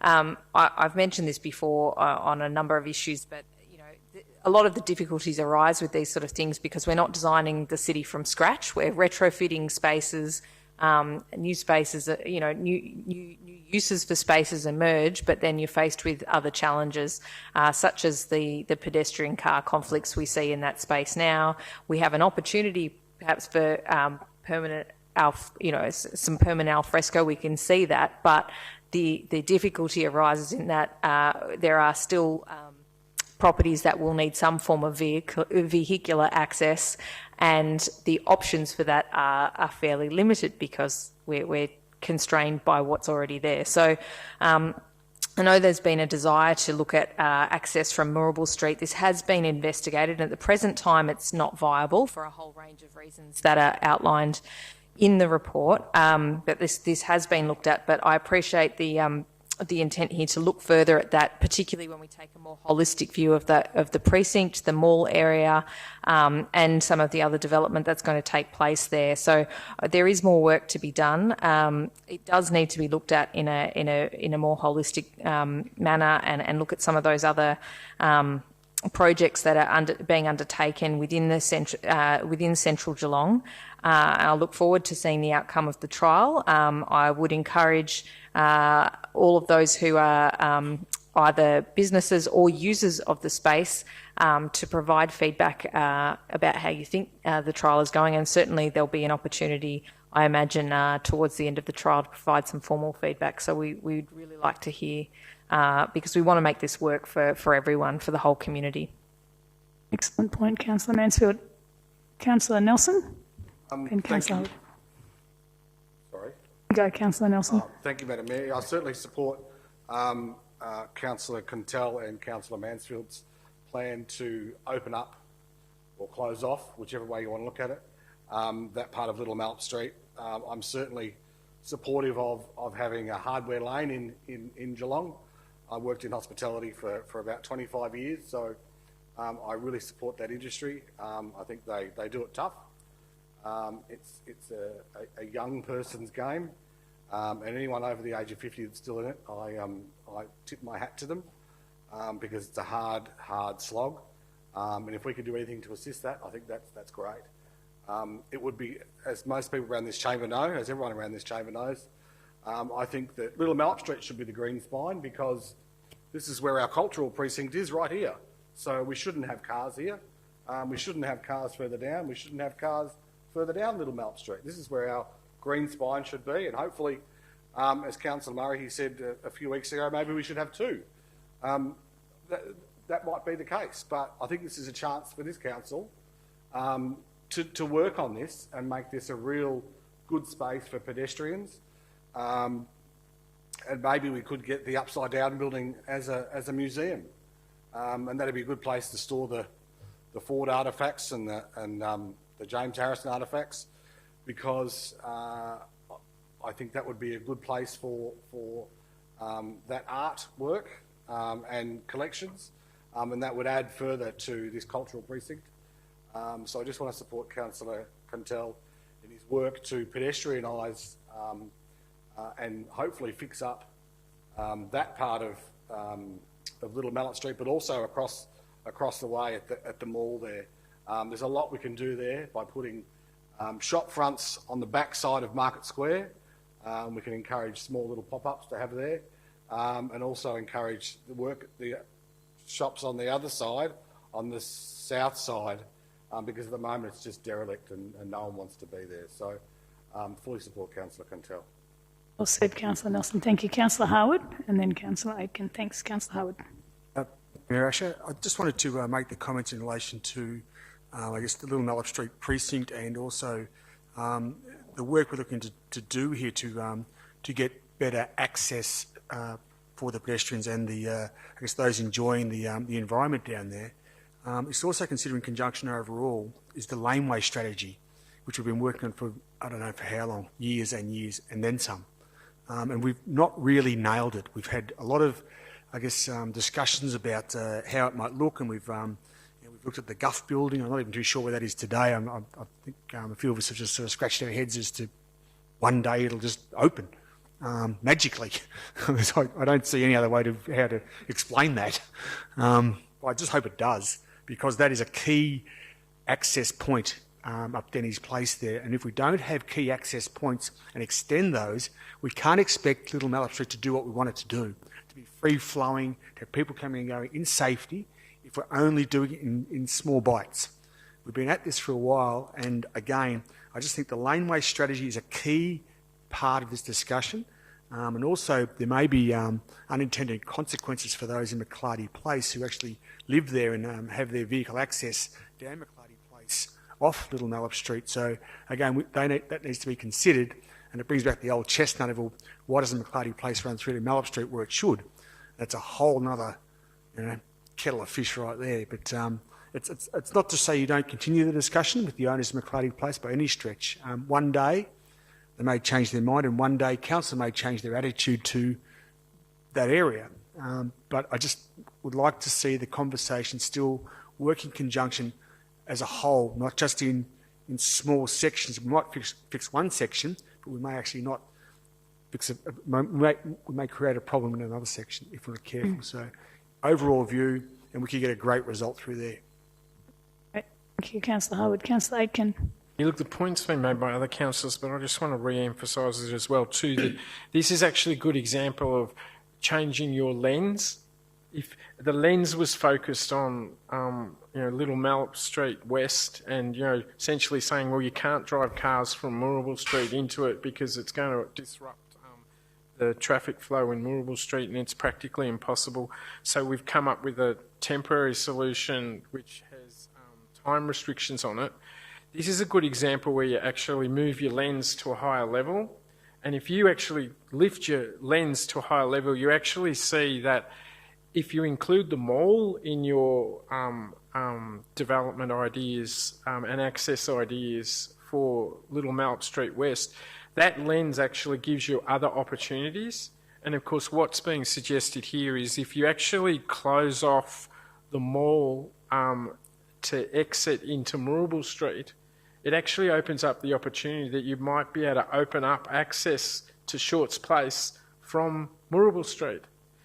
And if we are able to do that, we actually may get to the point which all of us are indicating we support, is that if we can have pedestrian permanent access in Little Mallet Street West, that's actually the preferred position that the council would like to adopt. That's the preferred position that the traders and hospitality would like to adopt. And I suspect if you ask the users as well, they would say that would be their preferred position as well too.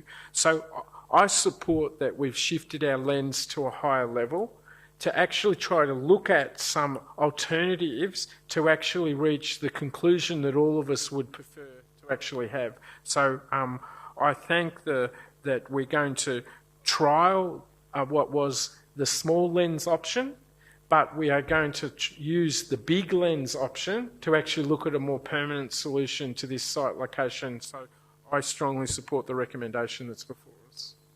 Sounds dangerously close to clever and creative, Councillor Aitken. Thank you. Do we have any other comments on this one? Councillor Murray.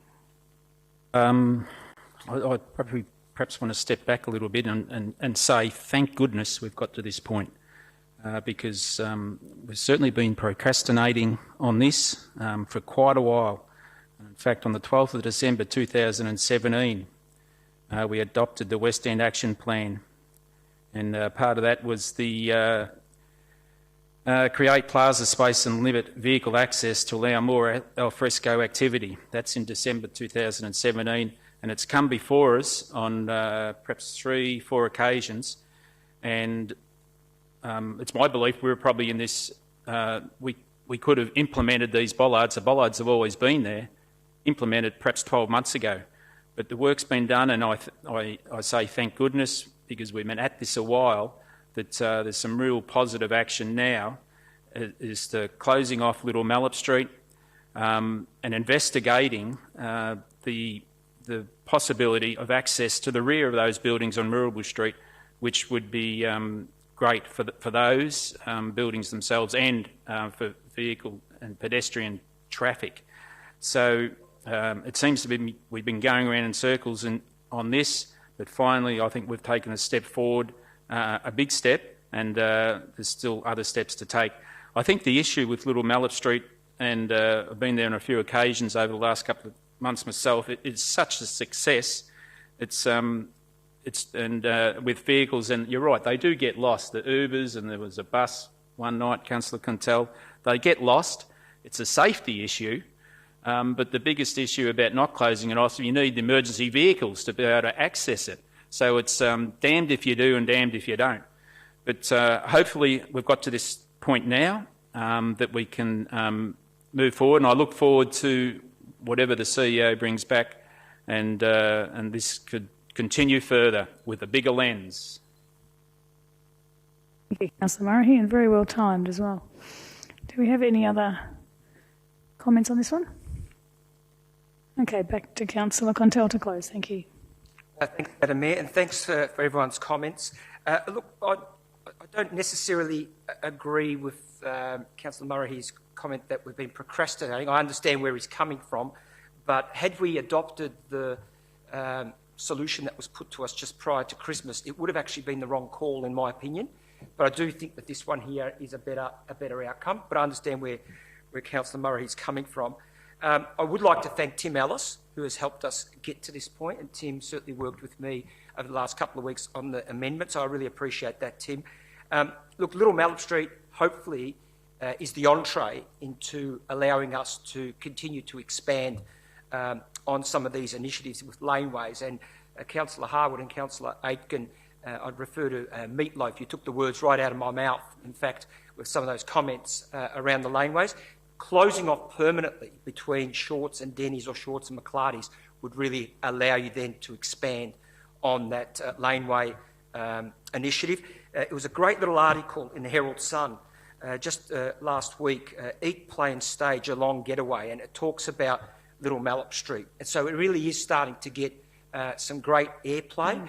And, you know, I guess I'd like to see another hardware lane, as Ronnie said. I'd love to see Mirabeau Street reflect Champs-Élysées in Paris, and I think that that would be an amazing outcome. So, look, my vision is to see Little Mallet Street closed off permanently for al fresco dining and activation between Shorts and McClarty's. And if that was to occur, what that would mean is that we would see what Mick Jagger and David Bowie once sang, and that is that they'll be swinging and swaying and records playing and dancing in the street. Boom, boom. Thank you, Councillor Contell. Well presented. Okay, let's put this one to the vote. All those in favour of Councillor Contell's amended motion? Those against? Carried. Well done. Okay, item 6. That's when you thought things weren't exciting. Free 2-hour on-street parking in central Geelong, to be moved by Councillor Contell, seconded by Councillor Grisbeck. Thanks, Councillor Contell. Thanks, Madam Mayor. I will move this for the purpose of the debate, but I may not be as complimentary of this report. In fact, I apologise up front, but I am going to be critical. I'm really disappointed to say that the report in front of us, which I actually requested last year to be presented in February, is, to me personally, incredibly underwhelming and ill-informed. It really seems biased to the concept of paid parking, and again, in my view, it's not clever and creative, and in fact there's aspects of it that are extremely inappropriate. They're disgraceful and insulting to the community, and it's embarrassing and a shocker to me, this report. Importantly and most disappointingly are a number of statements in the report that are just wrong, and I reckon they actually should be removed. One such statement is point number 14. It's so insulting that I'm actually reluctant to even read it. But it says, providing free on-street parking exacerbates inequities for people from lower socioeconomic groups, such as those found in Corio and Nor Lane, because car ownership levels are lower. Could we stigmatise or insult these areas of Geelong any further? Are we suggesting that just because the good people in that area live in Corio and Nor Lane, they can't afford a car, so no point providing free parking for them because they don't have a car to drive? Well, in my opinion, that is extremely wrong. That's the way I read it, and I cannot be associated with a statement like that. The other thing it demonstrates to me is that this council always has been, and it continues to remain drunk. In fact, it's addicted to revenue from on-street parking and revenue from fines. We have little or no desire for any other means other than the same old when it comes to parking initiatives, because every time we request for a report, we get near on the same. The majority of the report and the information that's contained within it and the broad brush statements, again to me, do not reference any real informed studies other than the poorly written and constructed survey we conducted in 2018. I say this because in that survey there was not even one question about free parking. And contrary to that, I actually ran my own survey monkey in June last year with over 550 respondents. And of those 550, over 96% said that they were in favour of free parking, and it indicated that it would encourage them to visit the city, to shop, to socialise in the CBD, and it would support small business. This chamber also saw a petition come to us with hundreds of signatures from retailers, community members, including Cameron O'Keefe from the West End and Central Hotel, who handed it to me, asking council to extend free parking in central Geelong and reduce parking fines. And we talked about the smart strategic framework tonight. Well, the report falls so short from clever and creative, it's actually humiliating in my opinion. Rather than taking this opportunity to highlight and bring forward new thinking, innovation, improvement and technologies to manage free on-street parking and enhance and improve on the customer experience, particularly around hospitals, there's little to no mention. It focuses nearly entirely on the challenges, on the costs, on the loss of revenue. All of this to me is absolutely antiquated thinking. And the so-called parking strategy that we continue to refer to has been coming for a decade. I've been a councillor since 2010 and we've been talking about the parking strategy. How disappointing is that to the community? And in addition to our addiction with street fees and parking fines, it's highlighted in this report with sentiments that indicate if we introduce free on-street parking and reduce parking fines, it will impact on the ability for council to generate revenue. And the report also suggests that council rely on pricing to be competitive with street parking. Without that pricing, the viability of off-street parking would significantly be threatened. Where is this information derived from? It's anyone's guess. Personally, I've had quite a number of investors, business people, entrepreneurs suggest to me that they'd be very willing to invest in off-street parking solutions in Geelong, and the cost of on-street parking has little to nothing to do with their decisions. So I'm extremely disappointed in this report. I've asked for it, but in fact it's come back with no options for us other than same old, keep charging the community for the parking. It tries to compare workers with normal community. I just think there's no equity within the report whatsoever. Thank you, Councillor Contell. Councillor Grisbeck. Thank you, Madam Mayor. Instead of reserving my right, I thought I might speak first. This report recommends that we note the report. So on that basis, I'm prepared to note the report. But I have some concerns about some of the things that are written in the report, quite similar to Councillor Contell. We talk about paid on-street parking transactions generates almost $10 million per annum for the city, with a further $3.5 to $4 million generated through infringements. That's fines to people. And that we talk about if the 2-hour parking, on-street parking, is introduced for a 12-month period, the estimated loss is over $13.2 million. So I'm sure that we have other paid parking amounts, not just 2-hour parking. So I don't see how those numbers correlate. So if we're saying we're generating sort of $13.5 odd million in paid on-street parking, if we give 2-hour free parking, we're going to lose $13.2 million. So the two numbers for me don't correlate, and I guess it's the reading of the report maybe I don't quite understand. they're talking about here about parking data limitations. So one of the main limitations for the data of the 30-minute free trial that we did and the free parking trial during COVID, in understanding the benefits and implications of free on-street parking is that without the transactions, no data is available on occupancy. So we can't actually say whether it is benefiting or not benefiting because we are unable to track the data. So one of the ways, obviously, we can address that is through the use of technology and data analytics, and I think the Smart City Strategic Framework goes some way to being able to do that. But right at this very minute, this report says that we're noting the report, but I would say I'm happy to support noting the report, but I'm not happy to support that the report is either that I think the report is of value to us at this point. Thank you. Thank you, Councillor Grisbeck. Comments on this item? Councillor Aitken. Look, I actually wasn't going to say anything on this report because it actually is just being noted. What is important, I think, that we do need to say is there's actually no division between the officers and the councillors.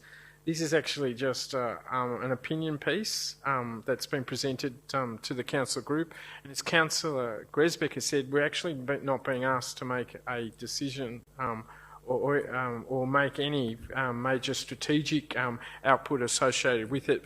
But one of the things that did concern me is that what Councillor Contell has identified, I don't appreciate that the community that I represent is being used to actually make a major strategic decision within the city of Greater Geelong in terms of, I think it was actually Joe Hockey that became famous for saying that the poor people don't drive far, and in fact he ended up losing his political position in Australian politics because it was actually such a poor thing to actually say.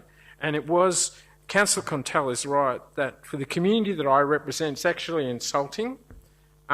It's actually disrespectful.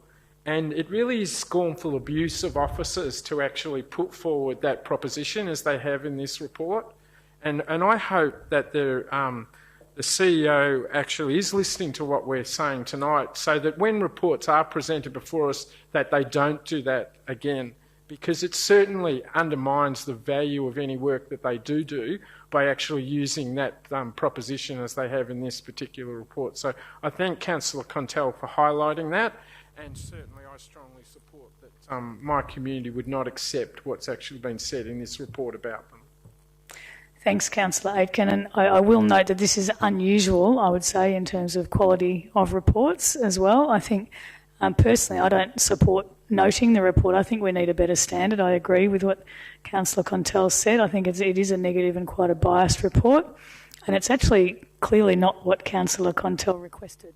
That's probably the point in terms of either focus of the content, the quality of the data, and a general standard of balanced reporting. So I think in that sense it is disappointing, but it is unusual because most of the reports that we get are of a fairly good quality. So I will make that point as well. Councillor Mansfield. Thank you, Mayor Asher, and perhaps I have a slightly different take, maybe not surprisingly, on this report. I think all councillors were very supportive of getting this report because we have had many debates in this chamber about free parking, and at the very least I think this report highlights why it has been a difficult issue, because there are a whole range of matters that have to be considered when you talk about free parking. It isn't just about a simple, this is how much it costs and this is how much money we get from it. It has a whole range of other implications for traffic movement, for amenity, it has impacts on business, has impacts on accessibility. You do have to consider the public good that's associated with, or what that space could be used for if it wasn't used for parking. There's a whole lot of different considerations, social equity, there's a range of things that come up when you're talking about free parking, and the complexity of the issue, I think at the very least, is highlighted by this report. I think it does draw on a whole range of evidence. There is a strong evidence base presented here, and it's well referenced here. I think it serves as a good platform for further discussions about this issue should it arise. Perhaps this hasn't put an end to the discussion as some of us might have hoped for when the report was requested, which is a real surprise. But anyway, we'll continue to look at this issue. But I'd certainly encourage anyone who's interested to have a look at the report and at least look at the range of issues we have to take into consideration when we're talking about something like introducing free parking. What seems like a straightforward issue is actually quite complex, and there are a range of consequences for any decision that we make around it. It's not simply a matter of revenue, but a much broader range of issues. Thank you, Councillor Mansfield. Councillor Murray. Be very short that I think we all know, each of us, where we stand on this issue, and the report is the report. And all we have to do is note it, which I think is a little unusual because you want to debate perhaps something like this, but it's just about noting, and the actual report means nothing more than that. It's noted. So, yeah, thank you. Thanks, Councillor Murray. Any other comments on this one? Back to Councillor Contil to close. Thanks, Madam. Sorry, Councillor Nelson. I didn't see you waving over there. Sorry. Because I'm over the age of 50, I get my newspaper delivered every morning, and I like to read the newspaper and I like to read the letters to the editor, because I think that's what some people are saying out there and their frustrations, and I like to read them. So some of the letters to the editor aren't very flattering with regard to parking and things like that. So, but I'll start with point number 22 that says one of the consequences of increased traffic levels and frustration among drivers to an increased risk of road crashes and road rage. Frustrated drivers are more likely to undertake dangerous manoeuvres, putting other road users at risk. This is particularly the case for more vulnerable road users, including children, the elderly, people with mental and physical impairments, as well as people with children. Furthermore, it's one of the most significant risks to cyclists on urban streets. Now, I can name a particular street that causes, and we all know what that is. So with that in mind, with your indulgence, Madam Mayor, some of these letters to the editor, it says if the organisation was to forego $13 million in revenue, it would make, don't you dare, it would make sensible savings and perhaps get rid of a few overpaid officers. These bureaucrats no longer serve the people. These aren't my words.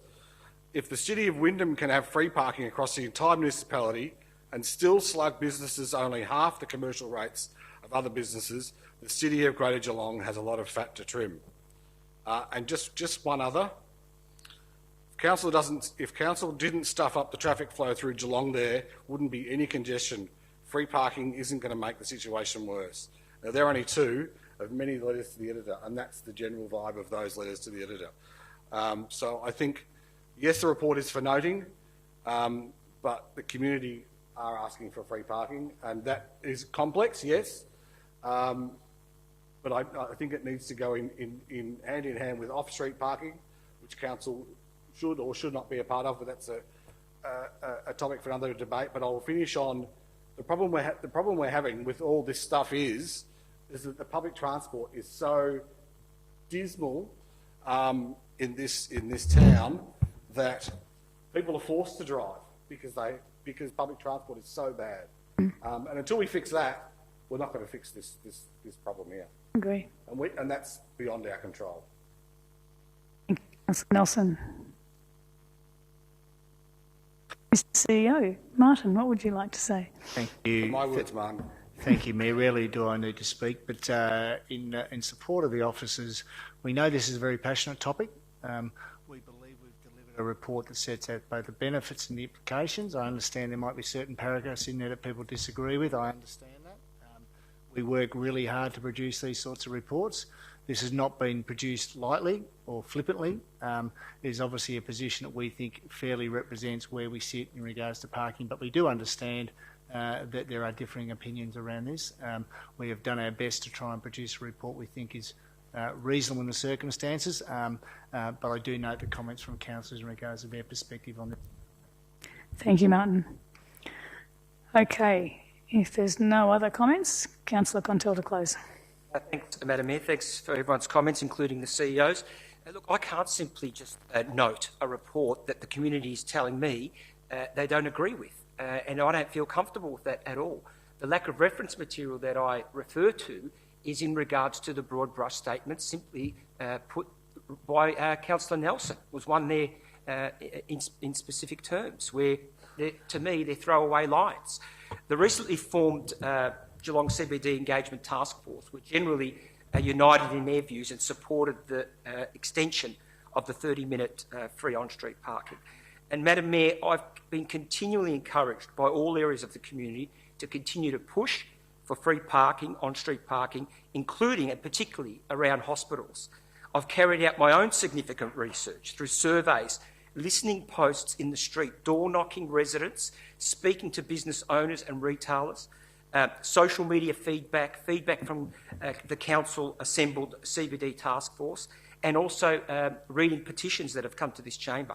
And I've campaigned strongly on this matter through 2 elections and been re-elected back in on the back of this initiative and many others. But there's nothing in this report that's convinced me that we have got this right and that the community has it wrong. In fact, in contrary to that, the report convinces me even more so that the community are correct and that the continuance of free on-street parking would be amazing for Geelong and the wider community and the visitors to our CBD and the CBD traders that continue to choose to do business here. And with the information or lack of reference material and fact and the insulting comments made about the people of the north, particularly Corio and Nor Lane, there is just no way in the world that I could support noting this report, because I don't think it's worthy of it. Councillor Contel, on that note, we'll put this one to the vote. All those in favour? Those against? Carried. Please. Sure. Those in favour? Councillor Aitken, Councillor Grisbeck, Councillor Murray, Councillor Mansfield, Councillor Sullivan, Councillor Mason, Councillor Harwood, Councillor Maloney. Those against? Councillor Contel, Councillor Asher, Councillor Nelson. Thank you. Okay. Item 7 is the GMHBA Stadium Stage 5 development, to be moved by Councillor Harwood and seconded by Councillor Murray. Thanks, Councillor Harwood. Thank you, Madam Mayor. I have an amendment being placed on the board now, so thank you, Would you Marie. like to read that amendment, Councillor Harwood? Or Yep, certainly. Yep. It actually extends, in fact, part of that amendment at this point would be the removal of 9.1. So could that be removed just for the purpose of the initial amendment?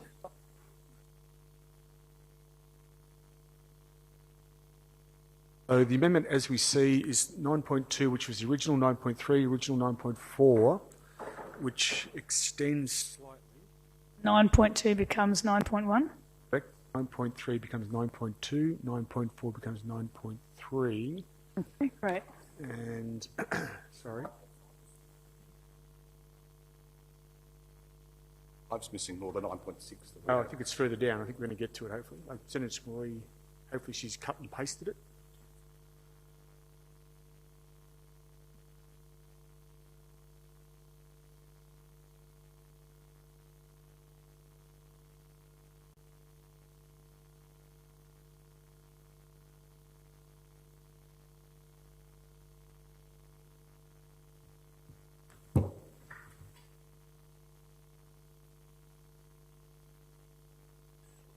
The last one, the one that's missing. Okay.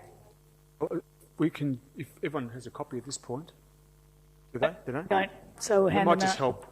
Great. If you could read out the amendment from Okay, 9. but I sent it across to be cut and pasted onto the amendment, so that hasn't occurred.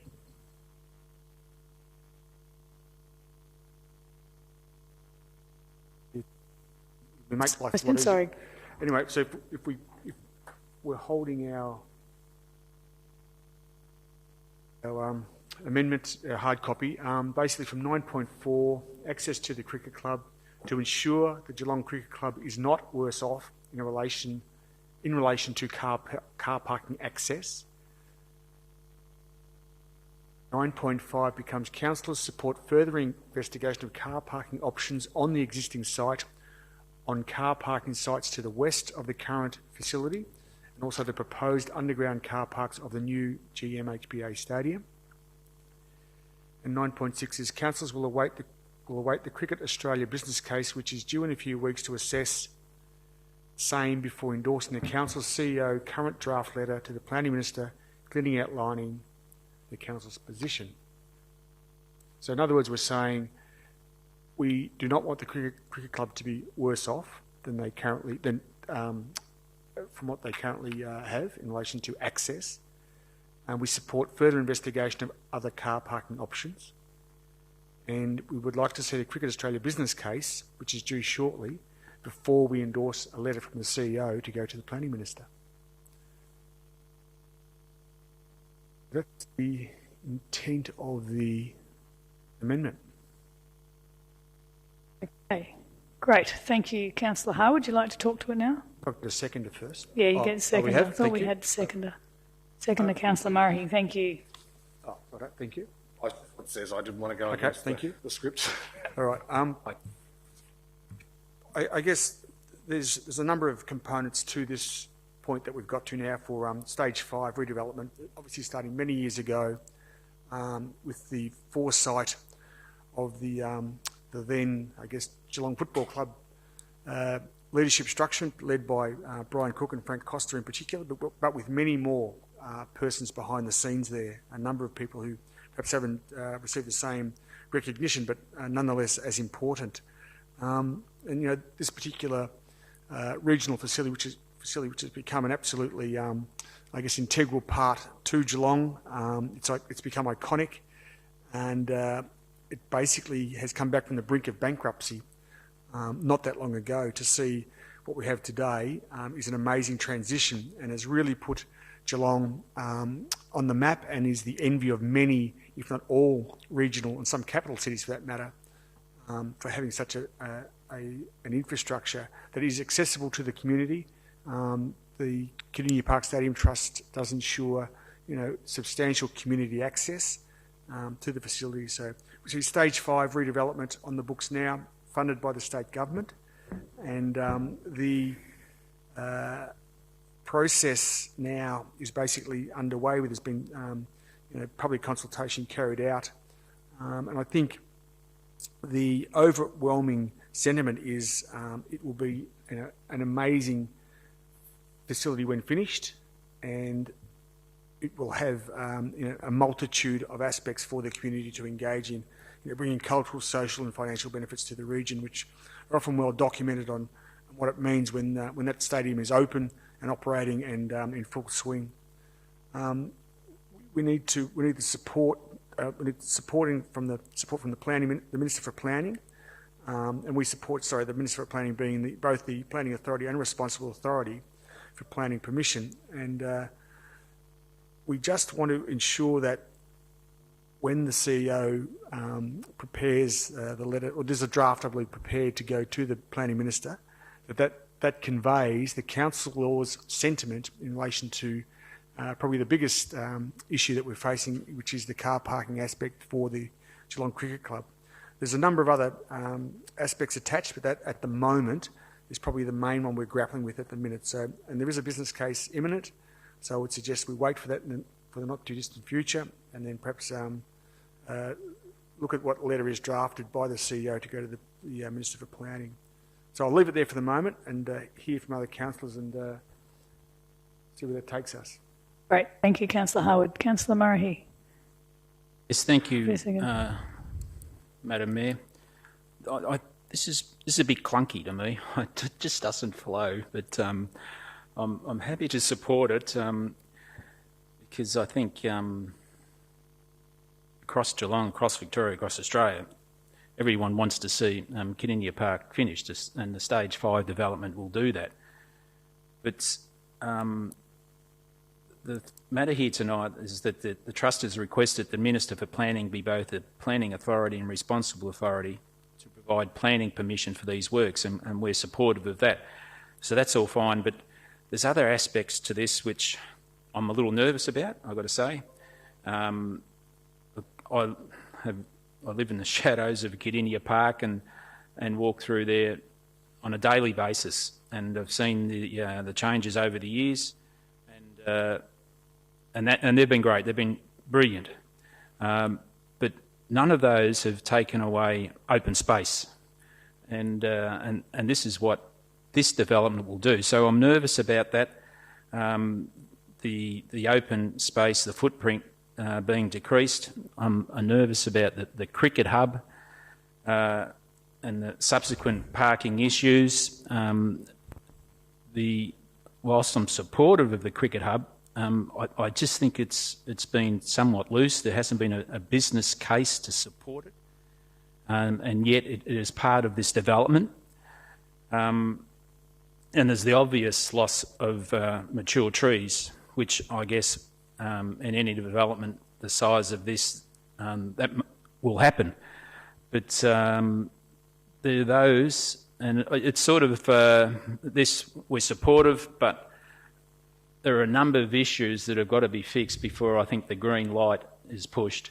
And the cricket hub, the parking issues, the loss of trees, the open space, and it's also, I'll throw it into the mix, a master plan for Godinia Park Precinct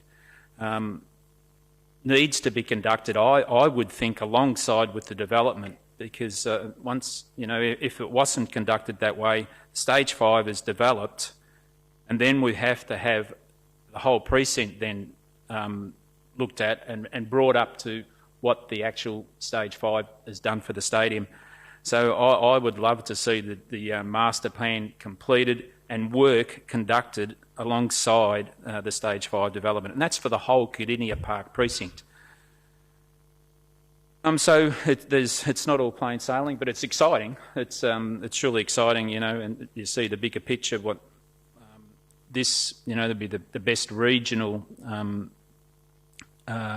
centre in Australia. So that's exciting. The opening of Moorabool Street, the new entry into Godinia Park, they're all exciting, but there's a few hurdles to overcome before I think the green light is pushed. But the work is to commence at the completion of the 2021 season, so they should be ready to go early September, I guess. Right. Thanks, Councillor Murray. The councillors are a bit slow on the uptake there, Madam Mayor. No, we're not. No.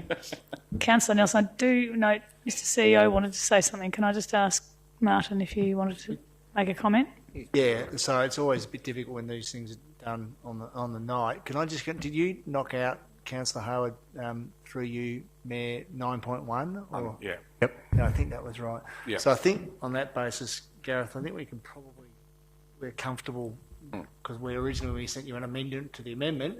Yep. It was trying to allow a letter to go out. But I think if that 9.1 disappears, as long as councillors are comfortable with 9.2, 9.3, 9.4 to flow, then we would still let the Minister know along those lines. So just getting some clarity on that. I think that's fine. Thank you. Clear? Yeah, thank you. Councillor Nelson. Yeah. Mr CEO, that was the intent, to remove 9.1 and replace it with 9.6, which then becomes 9.5 because 9.1 is missing. So, sorry, it is clunky, Councillor Murray, I get that. But my job as a councillor is to listen to my community and my the stakeholders with regard to this. And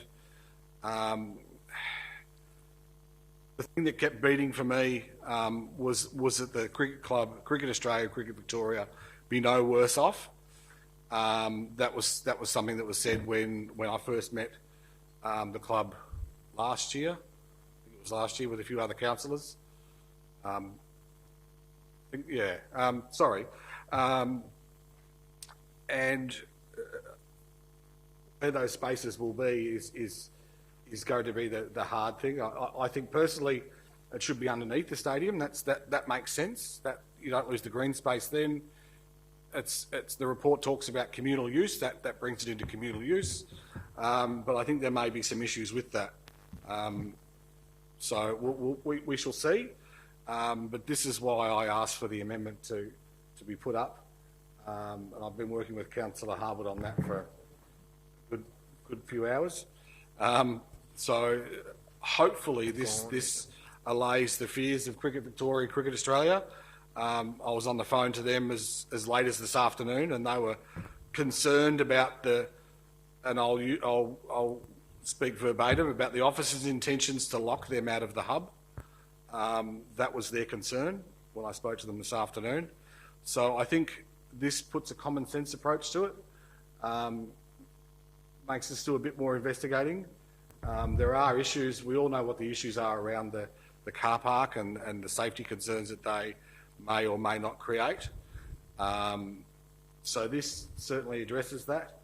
But for me, this cricket hub is not about Geelong people. It's about people from Warrnambool and people from Port Fairy, and you can't expect, I'll be quick, you can't expect a mum from Port Fairy with a 15-year-old son or daughter to arrive at a place at night and expect to know where to go. So this is for them. This is to make sure that people from outside Geelong are able to park in the right place, close to the facility, and not have to worry about their child's safety and their safety. Thanks. Thank you, Councillor Nelson. Councillor Contell. I won't speak too much on this one, just to reiterate some of the comments that have been made around the table, where I have equally met with a number of the stakeholders, including Geelong Cricket Club, and their main concern when they spoke to me was that they were no worse off in terms of the parking. That was the exact phrase that they used. So I thank Councillor Harwood and Councillor Nelson for drafting the amendment. I've been talking to Councillor Nelson about this for some weeks now as well. As Councillor Murray has said, it is exciting. Whilst there's a few more milestones we probably need to navigate our way through, this does then set this precinct up, for really international standard. It becomes another destination point in Geelong for elite sport, and also the development of young athletes and sports people. So I think the amendment is a balance and goes some way to trying to secure the future of the cricket hub, those that are attending it, and also Geelong Cricket Club, because certainly they felt going into this that the agreement was by and large by all stakeholders that they would be no worse off in terms of parking. Okay, thank you, Councillor Pindell. Councillor Mansfield. Thank you, Mayor Asher. I fully appreciate all the discussion that has been had about the cricket club and their access, but another notable part of the letter that we are writing to the Planning Minister highlights the loss of trees, which I know has been mentioned, but there are some very significant trees that under the current proposal would be lost with this development should it go ahead, and we've made some strong representation to try and retain at least 3 of those trees if possible, and at the very least there is one that we would like to see, if possible, retained. It's a very old red gum, possibly a remnant tree. It has it's basically irreplaceable as it is. It's very, very old, very established, beautiful tree. Anyone who's been down to the area is probably familiar with it. And I am very supportive of the officers' representations that they'll be making on council's behalf with respect to retention of these trees, if at all possible. Thanks, Councillor Mansfield. Councillor Aitken. Just a point of order first before I speak. Can we have clarification on what we're voting on, if that's okay? So 9.1's been removed, is that correct? Yes, and 9.6 replaces 9.1. So is that going to change the other numbers? And did the move is actually want 9.6 to be 9.1? because I think it's important that we actually understand what we're voting on. That's a fair point. Yeah, it has been done very quickly and competently. So 9.6 goes up to 9.1. Yep. Thank you.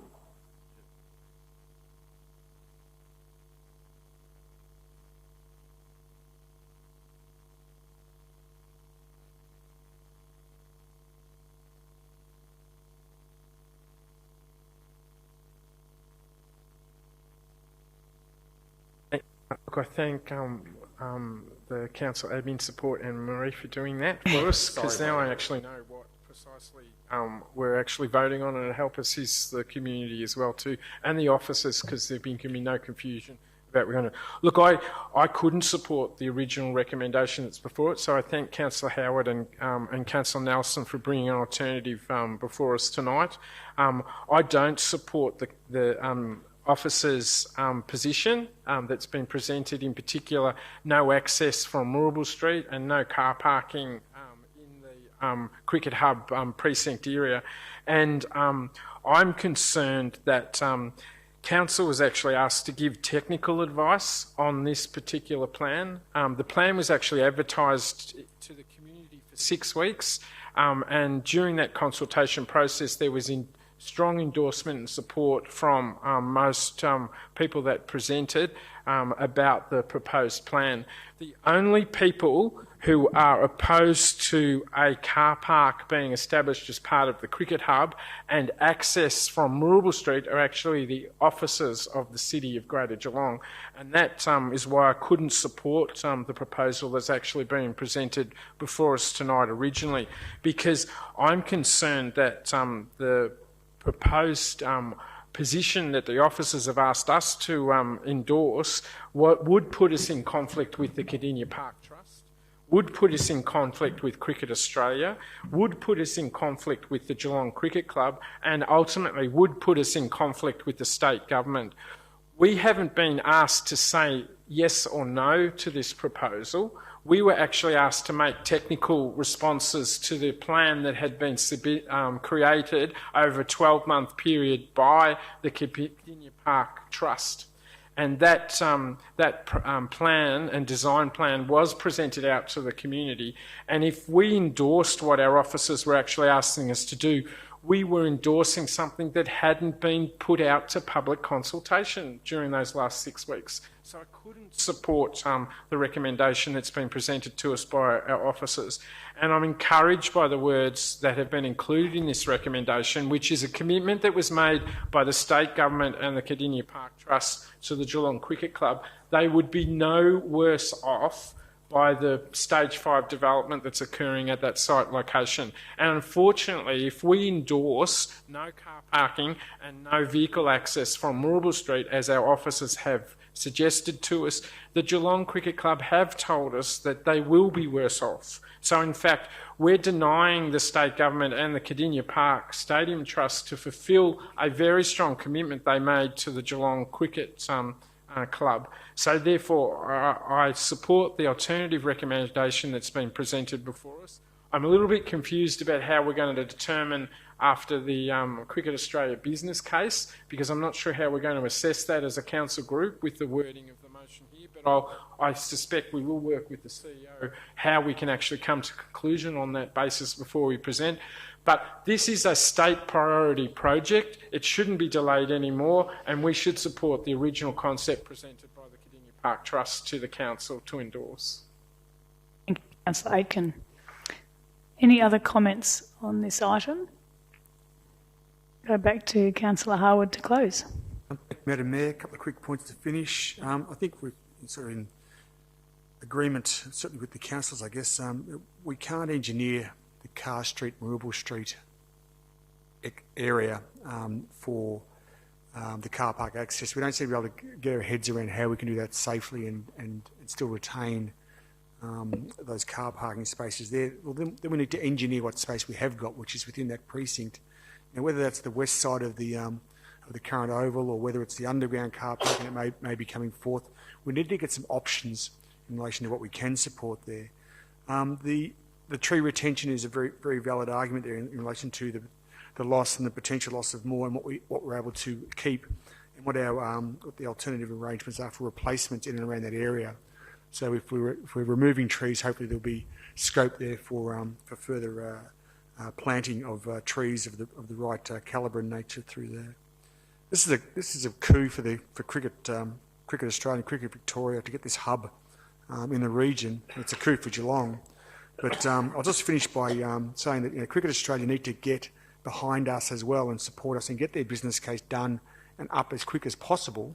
And that would certainly help us and help the CEO and help the council in general with our final proposal to the planning minister, so we can be, as we're seeking greater clarity for how this will look and what effect it will have. Thank you. Thank you, Councillor Harwood. We'll put this one to the vote. All those in favour? Those against? Carried. Thank you. We'll get Councillor Grisbeck back in. And move on to item 8, which is the Aldershot Reserve, to be moved by Councillor Mansfield, thank you, and seconded by Councillor Murray. Sorry, Mayor, actually, can we just wait for Councillor Grisbeck is just sitting down. I was just keeping it moving, Councillor Aitken. Thank you, Councillor Mansfield. Thank you, Mayor Asher. So this is a long-awaited master plan for Aldershot Reserve, and I know that there will be many in the Brownbill ward who are very excited to see this master plan finally completed. It sits in an area that's, in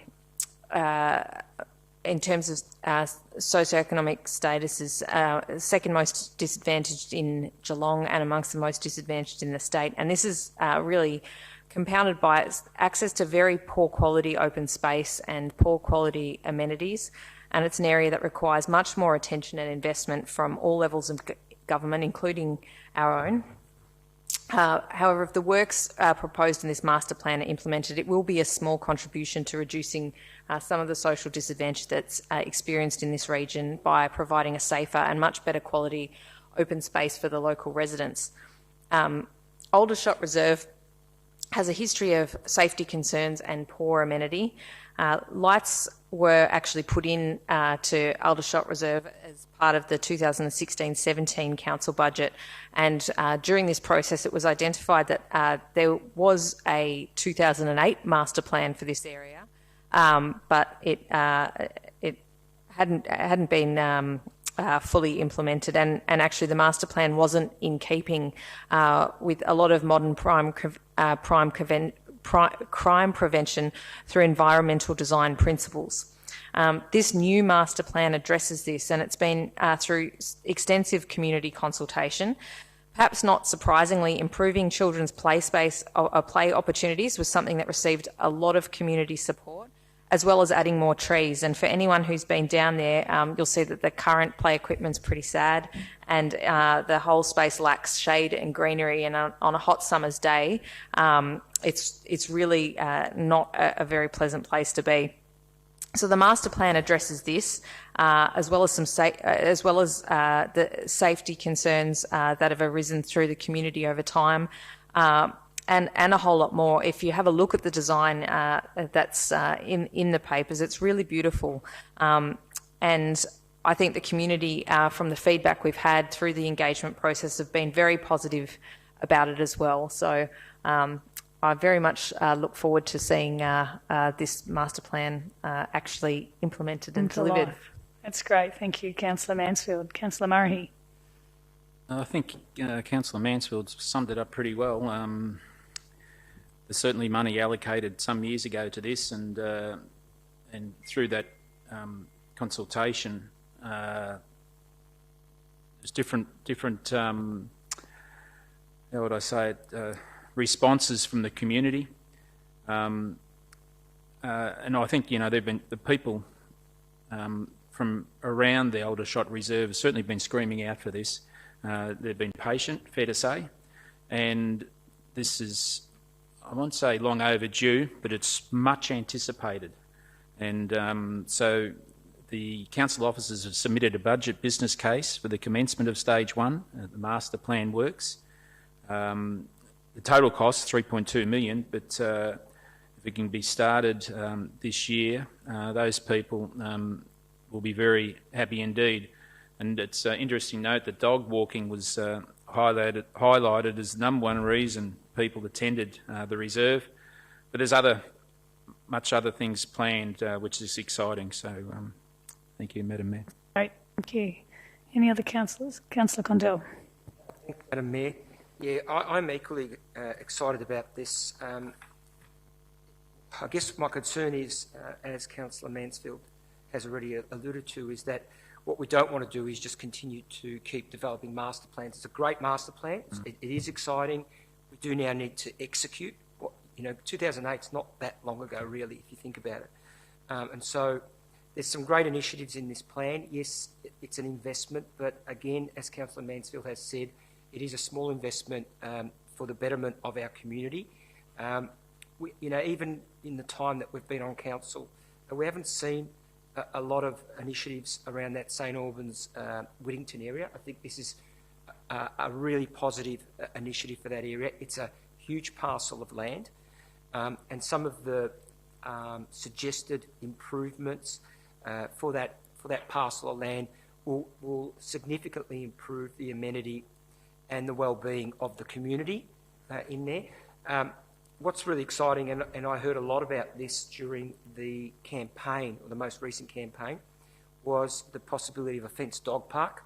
I think that'll lend itself perfectly for that parcel of land there. And Councillor Murray here has already indicated that it's quite a popular pastime. And of course it would be, because it's such a nice, large parcel of land. So, yeah, great master plan. Now the work has to start with the execution.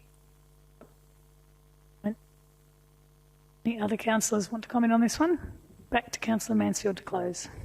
Thank you, Mayor Asher, and I'd just like to thank Ian Hicks and the team for all the work that they've put into this. It's another really excellent outcome in terms of a master plan for the community, and I think we've talked about the importance of implementing it.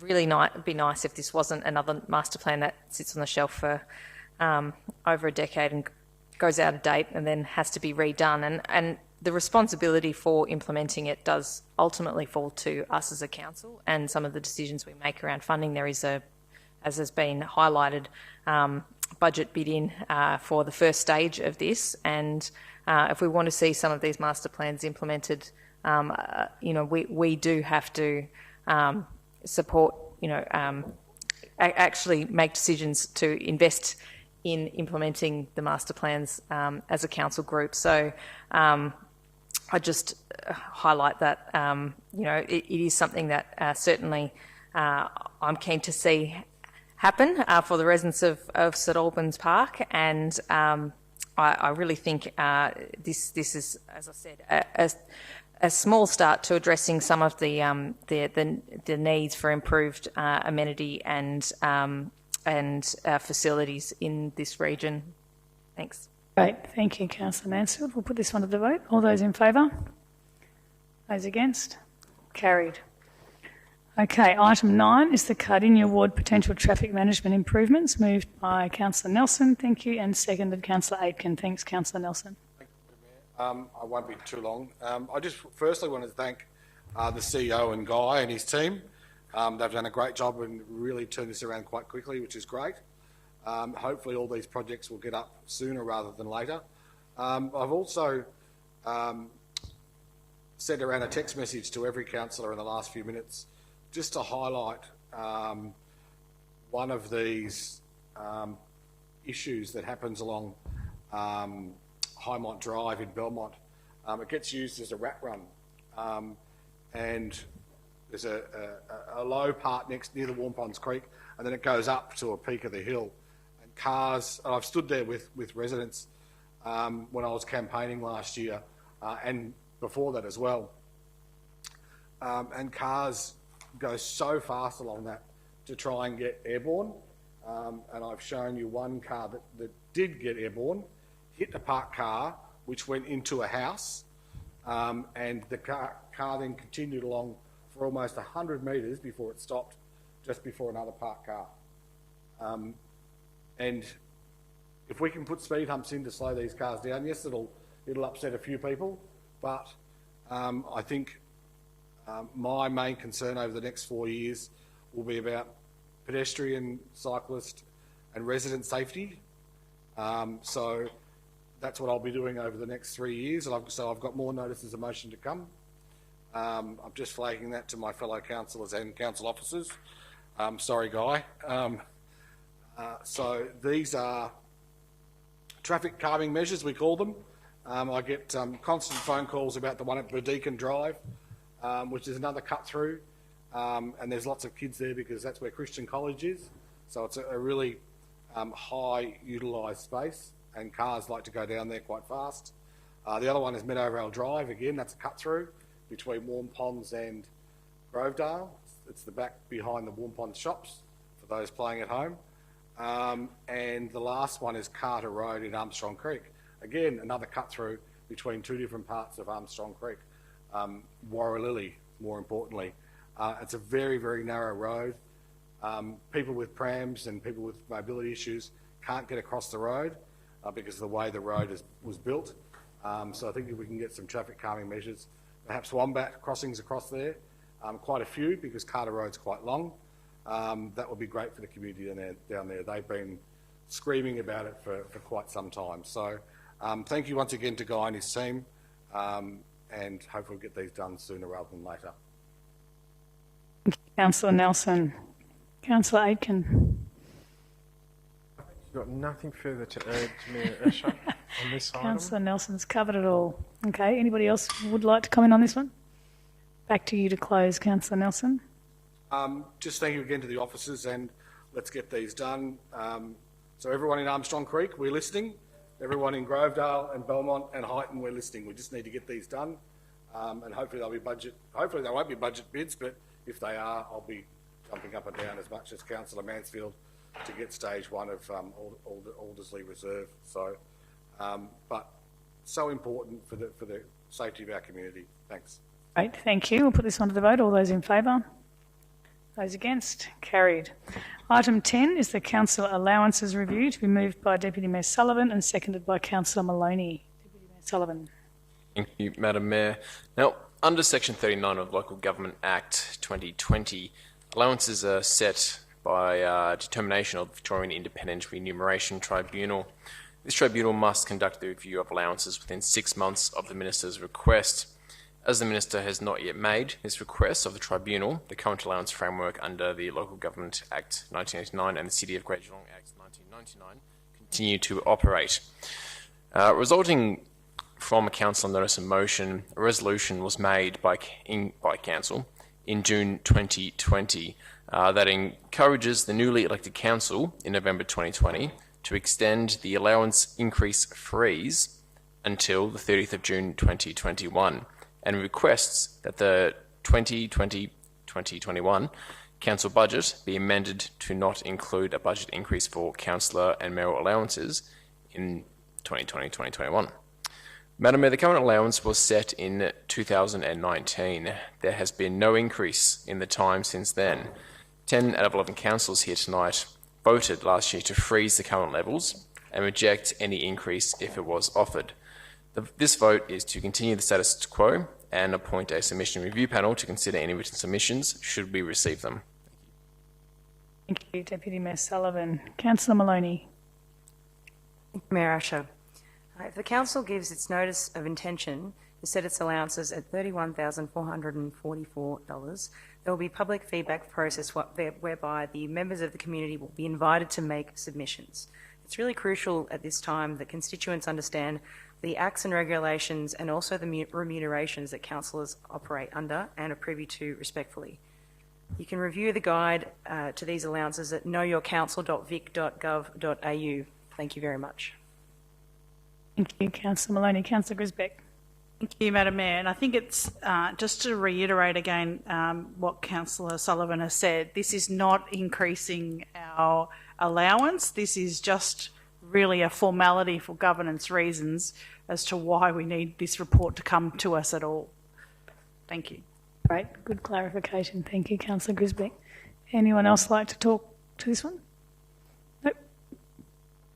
Deputy Mayor Sullivan to close. Thank you, Madam Mayor. Nothing further to add. Right, we'll put this one to the vote. All those in favour? Those against? Councillor Aitken's missing, but is he coming back? Got majority anyway.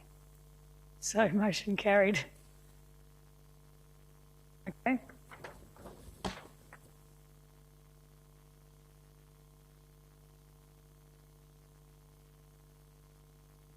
Item 11, Councillor Gift Policy.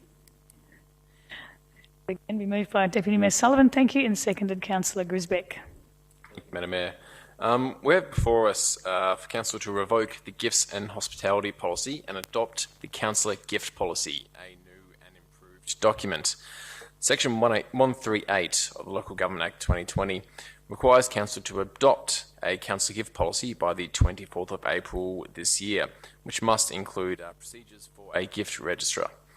Whereas the last policy applied to both councillors and council officers, this is a policy tailored specifically to council laws, just as a separate document has been tailored for council officers, which is already in place. This document is formed from all the appropriate legislation as well as recommendations from IBAC. This document is best practice, has clear purpose, guiding principles, and many other key developments. Madam Mayor, this is a fantastic document showing that the City of Greater Geelong is a benchmark organisation and that this is a high-performance council holding itself to the highest standards. Thank you. Thank you, Deputy Mayor Sullivan. Mr. Grisbeck, I was looking. I think Deputy Mayor Sullivan has covered that appropriately. Nothing further to add. Great, thank you. Any other comments on this one? Okay, back to Deputy Mayor Sullivan to close. Nothing further to add. Thank you. Great, okay, thank you. We'll put this one to the vote. All those in favour? Those against? Carried. Item 13 is the Uluru Statement from the Heart, to be moved by Councillor Mason and seconded by Councillor Mansfield. Madam Mayor, I think we might have missed a couple. Oh, I beg your pardon. The gift Sorry, policy? I crossed out the wrong one. Item 12. Oh. Council Plan, Quarterly Report, December 2020, to be moved by Councillor Aitken and seconded by Councillor Grisbeck. Thank you, Councillor Aitken. Thank you very much, Asher, because I've only actually got 2 items on the agenda tonight, and I nearly lost one of those now. I hope it actually is noted by the council administration, and the community that it is not because of Councillor Aitken that we're only up to item number 12 at 8:34 p.m. This evening. So I'll move on quickly after that jovial comments, Mayor Asher. Thank you. So we have actually got the council quarterly plan report update. This does come to council once a quarter. This is the December quarter period, and what it highlights to us is what we have achieved, what we haven't achieved, and what we are attempting to focus on in terms of our city plan and council plan. We did achieve quite a lot, considering we were operating within the COVID environment. So once again, we do need to congratulate the organisation, the CEO and all his staff for achieving the following statistics. We had 106 initiatives that are listed as on track. We had 6 that were completed. We have 2 that need improvement, and we have 10 projects that are yet to commence. So overall, I actually think, in light of the pandemic environment that we're operating on, the council is actually travelling quite well in relation to its city plan, and I don't think really there's much else to say there, Councillor Asher. Thank you, Councillor Aitken, but well said. Councillor Grisbeck. Thank you, Mayor Asher. One, I just wanted to highlight it. It is the week of This Girl Can. This is a Victorian government initiative. And the key achievements from October to December was that we launched that campaign within the city, including seminars and online events to encourage and support female participation in sport. So it is timely that this week is This Girl Can week. I just wanted to highlight that one. The other one is the beginning of the work of the redevelopment of the Geelong Food Relief Centre. And I know that former Councillor Pat Murnane will be looking on with a smile on his face to know that that has been started with Council's investment of $1.7 million over 5 years. So we are on track. Excellent point, Councillor Grisbeck. Thank you. Any other comments on the quarterly report? Back to you, Councillor Aitken, to close. Okay, we'll put this one to the vote. All those in favour? Those against? Carried. Okay, now we'll go to item 13, the Uluru Statement from the Heart, to be moved by Councillor Mason and seconded by Councillor Mansfield. Thanks, Councillor Mason.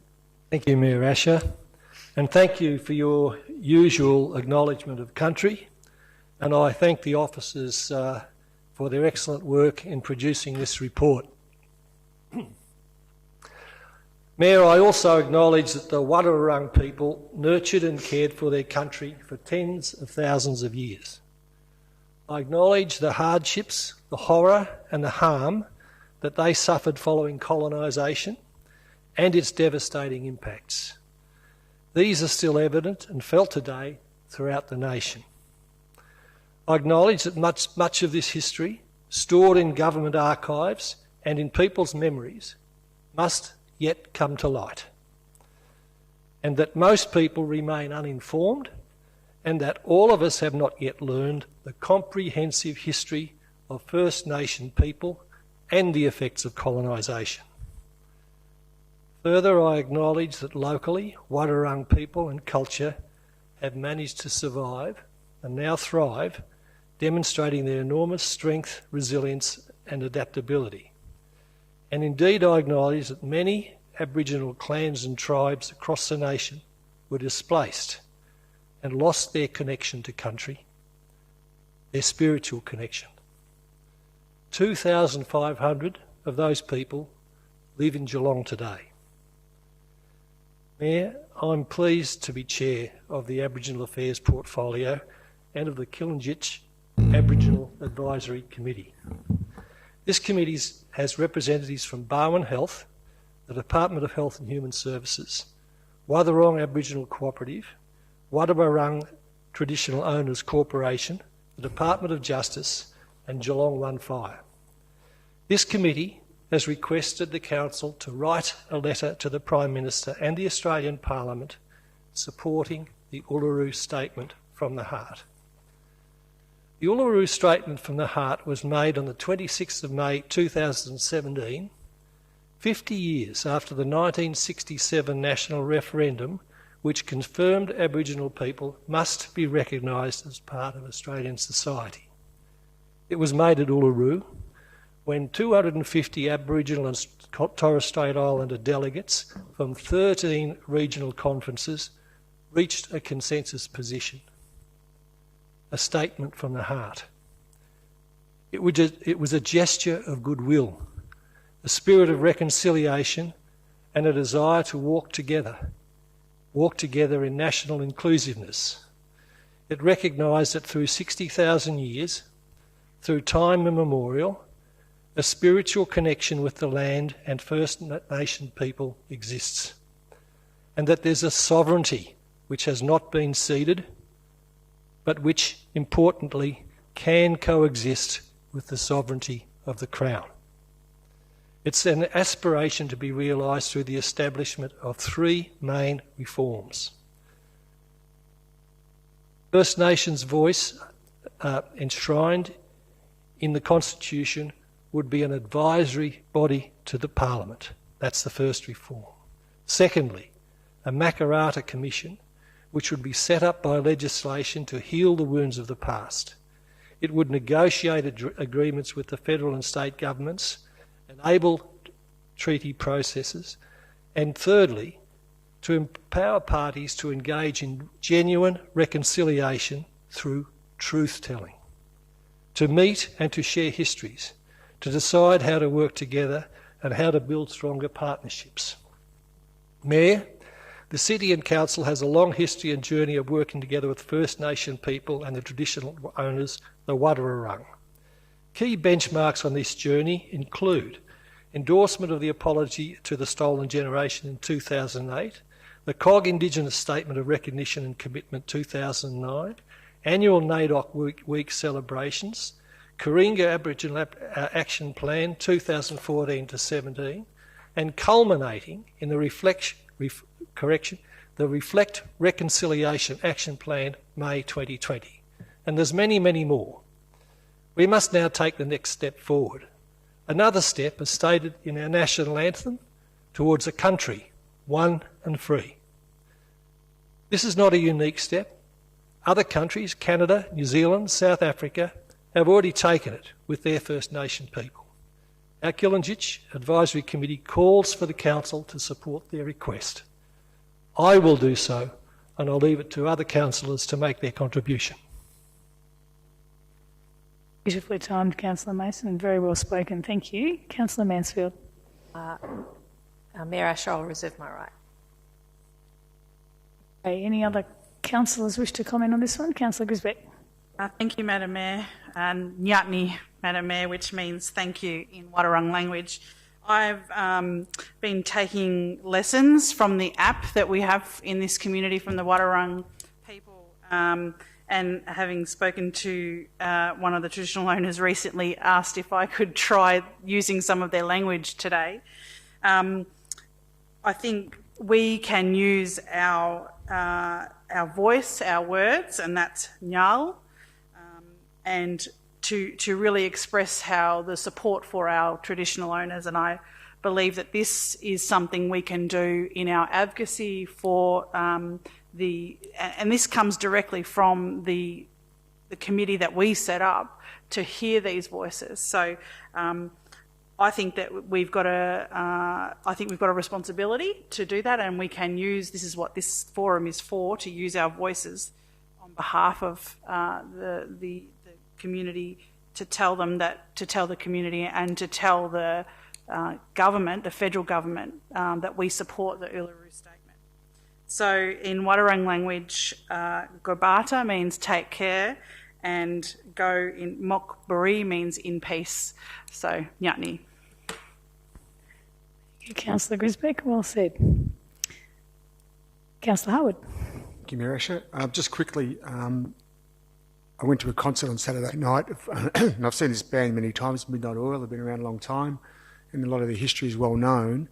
And I couldn't count how many times I've seen them, but I don't think I've been to a concert where a band has been so powerful in a message to the crowd. Not in a way where they were trying to, overpower or try and take away the gathering that was there, or the reason for gathering, but the way they went about it and raised the awareness of the issues that are faced with our Indigenous community, and the issue of the Uluru Statement from the Heart, and the way they presented their version of support was quite overwhelming. And there was a chap there, Barry Gilson, who's well known, who probably gave one of the most passionate speeches I've ever heard, and it resonated very strongly with the crowd about his life and his battles, I guess, and his current engagement in education and getting the community to understand what the message, what the Uluru Statement from the Heart is really about.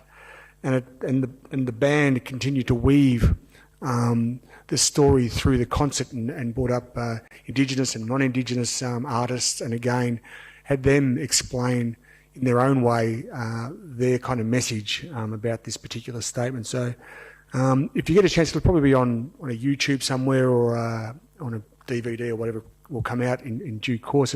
It's worth a look just for the way this band went about using, I guess, a public forum for this message, and the way they entertained the crowd, but also educated the crowd. And it was quite an amazing performance. So I'll leave it there. Okay, thank you, Councillor Harwood.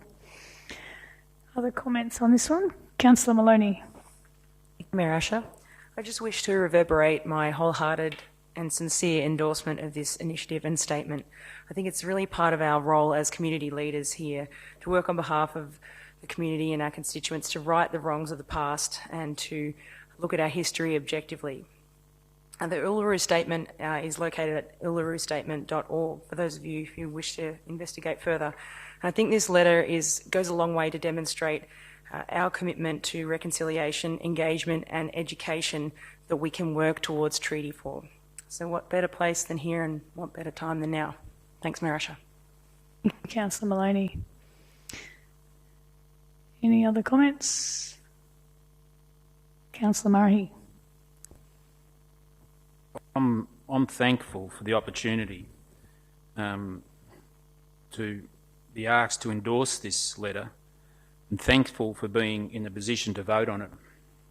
I'm proud to support this request, and I really encourage my fellow councillors to support it.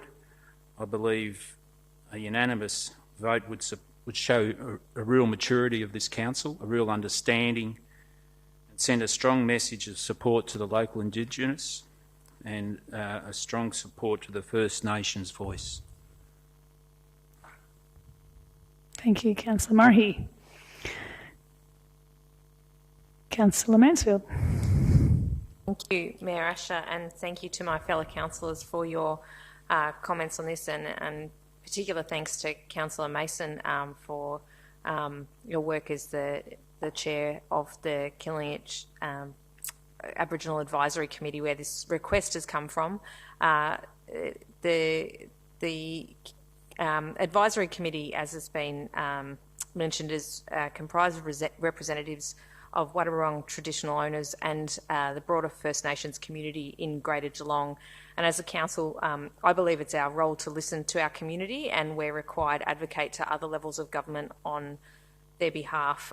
This is a fairly, in some ways, a simple request from our advisory committee to write a letter, but it's not one made lightly, and it's one we as councillors should recognise the importance of for First Nations members of our community. The Uluru Statement from the Heart calls for significant structural reform to enable a First Nations voice, a voice that has regularly gone unheard, ignored or silenced since colonisation. It also calls for a Makarrata Commission, and Makarrata, I think using the definition of the word Makarrata is really helpful in capturing the intent of it, which is it's from the language of the Yolngu people of Arnhem Land. It captures the concept of two parties coming together after a struggle, healing divisions of the past, acknowledging that something has been done wrong, and it seeks to make right. So these are the main principles of the Uluru Statement from the Heart. It's part of a broader path that we're all working, including all levels of government, as we confront the truth of what occurred in our past and how it impacted on the lives of our First Nations people, as well as the broader Australian community. Recently, most councillors went on a tour of culturally significant sites with Wadawurrung traditional owner Corinna Eccles, and it's the second time I've done this, and once again I learned so much and realised how much I have yet to learn about our local history here in Greater Geelong. The tour also highlighted the importance of giving First Nations people a voice and engaging meaningfully in decision making, not only out of respect, but for helping to inform better decisions for the community. Examples were given about different bodies making decisions about significant sites or objects without appropriate consultation, and it just led to drawn-out bureaucratic battles and, in the end, poorer decisions, again, for the broader community. So it is an important step forward for all of us to have this First Nations voice. We have a long way to go, but I believe that by supporting this request from our Killinich Advisory Committee, it's one small gesture we can make as a council to show respect for the voices of our local First Nations people. Thank you, Councillor Mansfield. We'll go back to Councillor Mason to close. Thank you, Mayor Asher, and thank you to all councillors who have made their contribution. Nyatni, Councillor Grisbeck, in fact, I'd like to build my Wadawurrung vocabulary. You're miles ahead of me, but I'm going to try and catch up. Yes, and the Killinich Advisory Committee has called for our support, and I take that very seriously. And we understand, as does the committee, that the success of any future referendum on enshrining a First Nations voice into the Constitution will depend on gaining the support of the majority of Australians, both Aboriginal and non-Aboriginal, and this is a work in progress. We want steps taken for this work to continue. Further steps towards reconciliation and self-determination, and we'll be the richer for it. There's a richness of Aboriginal language and cultural heritage in the Geelong region. From the Yuyangs to the north, the rivers of the Barwon and the Moorabool that lead to the sea, the coastal areas and open spaces. Wadawurrung country. And this country will be available for the whole community to appreciate and enjoy forever. The Uluru Statement from the Heart is a generous gift, a gift from the heart of the First Nation people. It's a gift of inclusiveness, sharing, facing the truth of history and living in reconciliation, where we have an opportunity to create a bridge between the ancient past and a better future together. Mayor, we stand with our First Nation people. We have heard them, and we will continue to work together and walk together towards a treaty, reconciliation and a strong Aboriginal voice. I support the recommendation. Nyatni.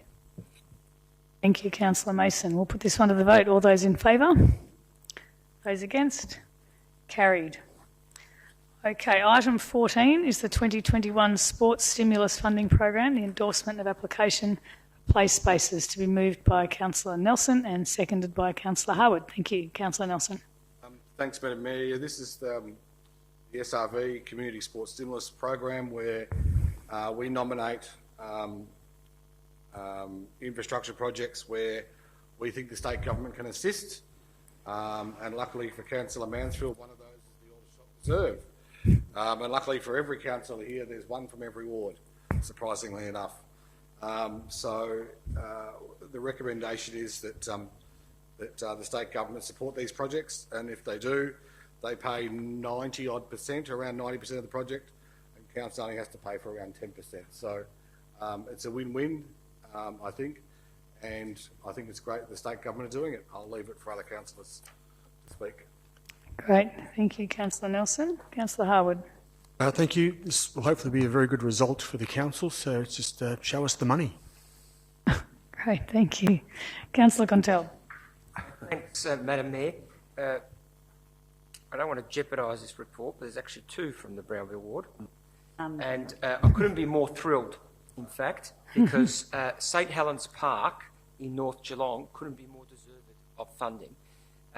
It really is a jewel in that North Geelong area, but it's always been the poor cousin to Eastern Beach and Rippleside, and it has so much potential, but it is in great need of upgrades. And I think all three Brownville councillors would confirm that. I think we've all got it pretty high in our priority list going into future budgets. It needs, the play spaces need work, the pathways need work, the barbecues need work, the toilets need to be replaced. So there's significant work to be done there, and this funding would go a long way to supporting that. As Councillor Nelson has indicated, we've just all unanimously supported Aldershot Reserve. So this would give that an injection in the arm as well. So whilst there may not be a project there from Windermere, we would welcome both those good councillors down at St Helens Beach for a little wade in the water, and I'd love to spend an afternoon barbecuing with Councillor Grisbeck and Councillor Aitken in the north of Geelong. Great, thank you, Councillor Contell. Any other comments on this one? Councillor Grisbeck. Thank you. And whilst there is no in this particular application, none in the Windermere ward, I would invite Councillor Contell to come down to Avalon Beach and have a barbecue with me. I do support the application, and I am grateful that we've got this opportunity from the state government to apply for this infrastructure program, and I think it's a real opportunity where we can show that the state government and council are working together. Thank you. Thank you, Councillor Grisbeck. Any other comments on this one? Back to you, Councillor Nelson. Mayor, apologies to my Windermere ward councillors. I just saw it was north of Church Street and I thought, oh, that's Windermere, north of Church Street. But I do stand corrected. Councillor can tell. As most have said around the table, it's a good partnership between the state government and council, and their pockets are deeper than ours, so it's a great initiative for them to help us out, and everyone wins. I think it's a great initiative, and hopefully these projects will be successful. Thank you, Councillor Nelson. We'll put this one to the vote. All those in favour? Those against? Carried. Okay, item 15 is the proposed road discontinuance and sale of land abutting 56 Wellington Road, Ocean Grove, to be moved by Councillor Aitken and seconded by Deputy Mayor Sullivan. Thank you, Councillor Aitken. Thank you very much, Mayor. It's my pleasure to bring this major economic stimulus proposal to the council from Ocean Grove. We're selling 50 square metres of land, which is going to be used as an alfresco dining area for what's commonly known as the Groove Cafe in Ocean Grove. Apparently it's been informally used for a number of years. The owner has approached the council to request to purchase this land because it adds value to their future aspirations that they have in terms of the business, and I strongly support that we do support this request that's been brought before us, Mayor Asher. Well said, very succinct, Councillor Aitken. Thank you. Deputy Mayor Sullivan. Thank you, Madam Mayor. Councillor Aitken is quite correct. This land has already been used as an outdoor fresco area. This is rather a formality of redesigning it. Public submissions on the proposal would be invited and considered before a final decision is made, but it's all quite straightforward. Thank you. Great. Any other comments on this one? No, back to Councillor Aitken to close. Okay, we'll put this one to the vote. All those in favour? Those against? Carried. Item 16, a lot on Ocean Grove tonight, is the Baker Street Ocean Grove Street Construction Special Rates and Charge Scheme 348, finalisation of the scheme, to be moved by Councillor Mason and seconded by Deputy Mayor Sullivan. Thank you, Councillor Mason. Thank you, Mayor Asher, and I took a little drive in that precinct just yesterday to make sure it was honky-dory, and it looks pretty good. This project included the sealing of 1.4 kilometres of unsealed roads, including Field Street South, Baker Street, Osborne Street and Inskip Street in Ocean Grove. Also, 250 metres of the esplanade was sealed as part of the project, but without curbing and or drainage upgrades. This is another special charge scheme in Ocean Grove, and it was declared by the administrators in 2016.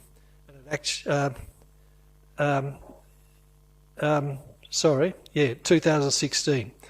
It was implemented following community engagement and a majority support for the scheme. It was actually raised as a subject in 2014. Some adjustments were made to accommodate parking issues, some exclusions and some inclusions. There was a delay in 2017 due to some planning permit vegetation overlays, and the works began in April 2019. It's now completed and payment option letters were sent out in January this year. The total cost was of the order of $1.4 million, and community benefits contribution scheme in the city totalling of the order of $200,000. So the property owner special benefit contributions ended up about $1.2 million. This is a very marginal cost of $5,400 less than the originally estimated adjustments, than the originally estimated value, and adjustments will be made accordingly. So, Mayor, median cost to the landowner varies, but it's about $8,000. Though the range does vary between $1,200 and $19,000. So improved sealed roads and proper drainage lowers the city's ongoing maintenance requirements, and it does deliver a higher level of service. Provision of sealed pathway provides safer walking conditions for pedestrian by minimising the risk of personal injuries through conflict with vehicles and the elimination of uneven and slippery surfaces.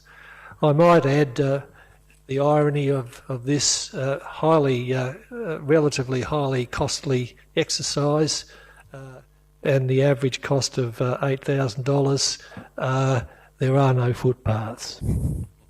Thank you. Indeed, with a very smooth road. Deputy Mayor Sullivan.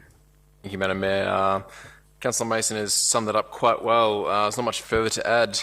This special charge scheme was declared by the council administrators back in 2016 and have following engagement. Actually, that was after engagement with property owners since it was first proposed in 2014. Great to see it finished and for under cost. How's that?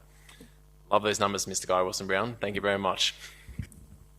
Okay, any other comments on this item? No, back to Councillor Mason. Nothing further to add, Mayor. Okay, let's put this one to the vote. All those in favour? Those against? Carried. Item 17 is a proposed road naming the unnamed lane to Kelvin Lane, Newtown, to be moved by Councillor Mansfield and seconded by Councillor Murray. Thank you, Councillor Mansfield. Thank you, Mayor Asher.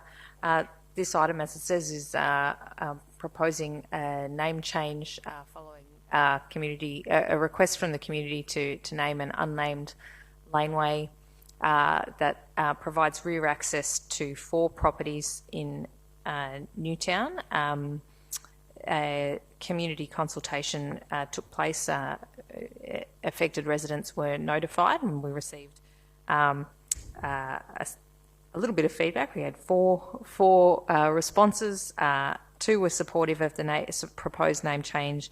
1 person raised some unrelated concerns, and 1 suggested we find an Indigenous name, but didn't have a specific suggestion to make. The proposal is to name the laneway Kelvin Place in recognition of the early colonial dwelling that was near that site at 1815 called Kelvin, and then a later dwelling in the same site in 1870 that was called Kelvin House.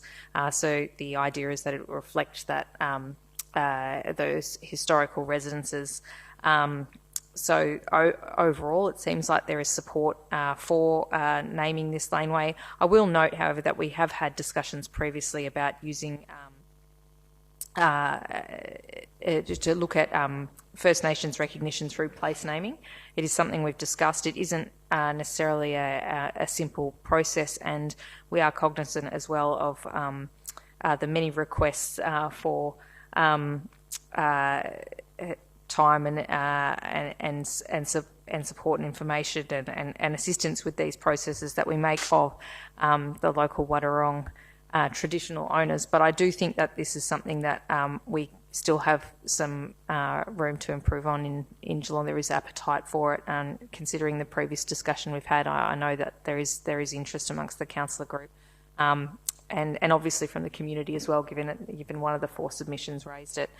So it would be great to continue to look at what processes we can implement around place naming. But look, I'm supportive of this proposal since the local residents seem happy with it. Great, thank you. Councillor Murray. I support the comments made by Councillor Mansfield in relation to the naming of these lanes. This is, I guess, a simple one. It's actually had walked past about 20 past 6 this morning. It was dark and it was raining, and there's 4 residents that abut the lane, and it's Kelvin House still exists, and it's back off the street. There's 4 or 5 units before the house, so the house is still there. So the lane is actually named after the house. So I tried to investigate this afternoon why the house was called Kelvin, and the only Kelvin I could come up with, it was a town 500 kilometres north of Canberra that 300 people live at. So whether the original owner of that house came from there, not sure. But in any event, Kelvin Lane sounds good. Great, thank you, Councillor Murray. Any other comments? Councillor Nelson. I can answer your question, Councillor Murray. It was named after I think the first person that built it. He lived in Kent. I think that was his surname or his first name. But I know the place quite well. It's a a battle axe block, and they put units on the front of it, and it sits at the back of it. And it only recently sold in 2018 for 1.7. So The renovations now. yeah, they've got a bargain there, that's for sure. Anyway, I don't know why we're naming lanes that I don't know why we're doing it, but anyway. Any more, Robin? Good piece of history, I guess. Indeed. It's a beautiful old house. You should go up and have a look. It's just off of Fraser Street. Any other comments on this one? Back to Councillor Mansfield to close. Nothing further, Mayor Asher. Okay, let's put it to the vote. All those in favour? Councillor Aitken, all those in favour? Those against? Carried. Okay, item 18 is the Transformation Program 2.0 Progress Report to December 2020, to be moved by Councillor Maloney and seconded by Deputy Mayor Sullivan. Thank you, Councillor Maloney. Thank you, Mayor Asher. This item is strategically aligned to the rejuvenation of our council, as we've seen many different things happening over the last few months. I certainly have. It's to note the progress made by the city's Transformation Program 2.0. And this continues on the work that's been undertaken in the previous phases of this, including 6 critical areas for change. These include civic accommodation, digital modernisation, one of my favourite things, asset management, advocacy and stakeholder management, as well as people and culture, service planning and review. Each of these are particularly welcome changes to see, and the updates include tenders awarded, some data collected, various systems that have been implemented and rolled out, and also the planning of projects that are under completion. Mayor, I request that the Council note this update with delight. Thank you. Great, thank you, Councillor Maloney. Deputy Mayor Sullivan. So much further to add to that. Councillor Maloney has summed up quite well. Naturally, there was impacts of COVID with our transformation program. Many of our resources had to be diverted. There is good news, but there is still a lot to come, I believe. We do have a bit to bounce back, but I'm confident that we'll reach those targets as aimed for. Thank you. Great, thank you. Councillor Grisbeck. Just quickly to note that we recently had a report from the Audit and Risk Committee, and the chair of the Audit Committee said this is one of the that they're very pleased with the progress of this transformation program, but it will be being kept a close eye on at the Audit and Risk Committee as well. Thank you. Point. Thanks, Councillor Grisbeck. Any other comments on this one? Back to Councillor Maloney to close. Further, thank you, Mayor Asher. Okay, we'll put this one to the vote. All those in favour? Those against? Carried. Item 19, we'll just wait for Councillor Grisbeck to excuse herself. The Geelong Major Event Committee appointment of the external representative 2021 to 2022, to be moved by Councillor Nelson and seconded by Deputy Mayor Sullivan. Thank you, Councillor Nelson. Guard, Madam Mayor. Aye, sorry.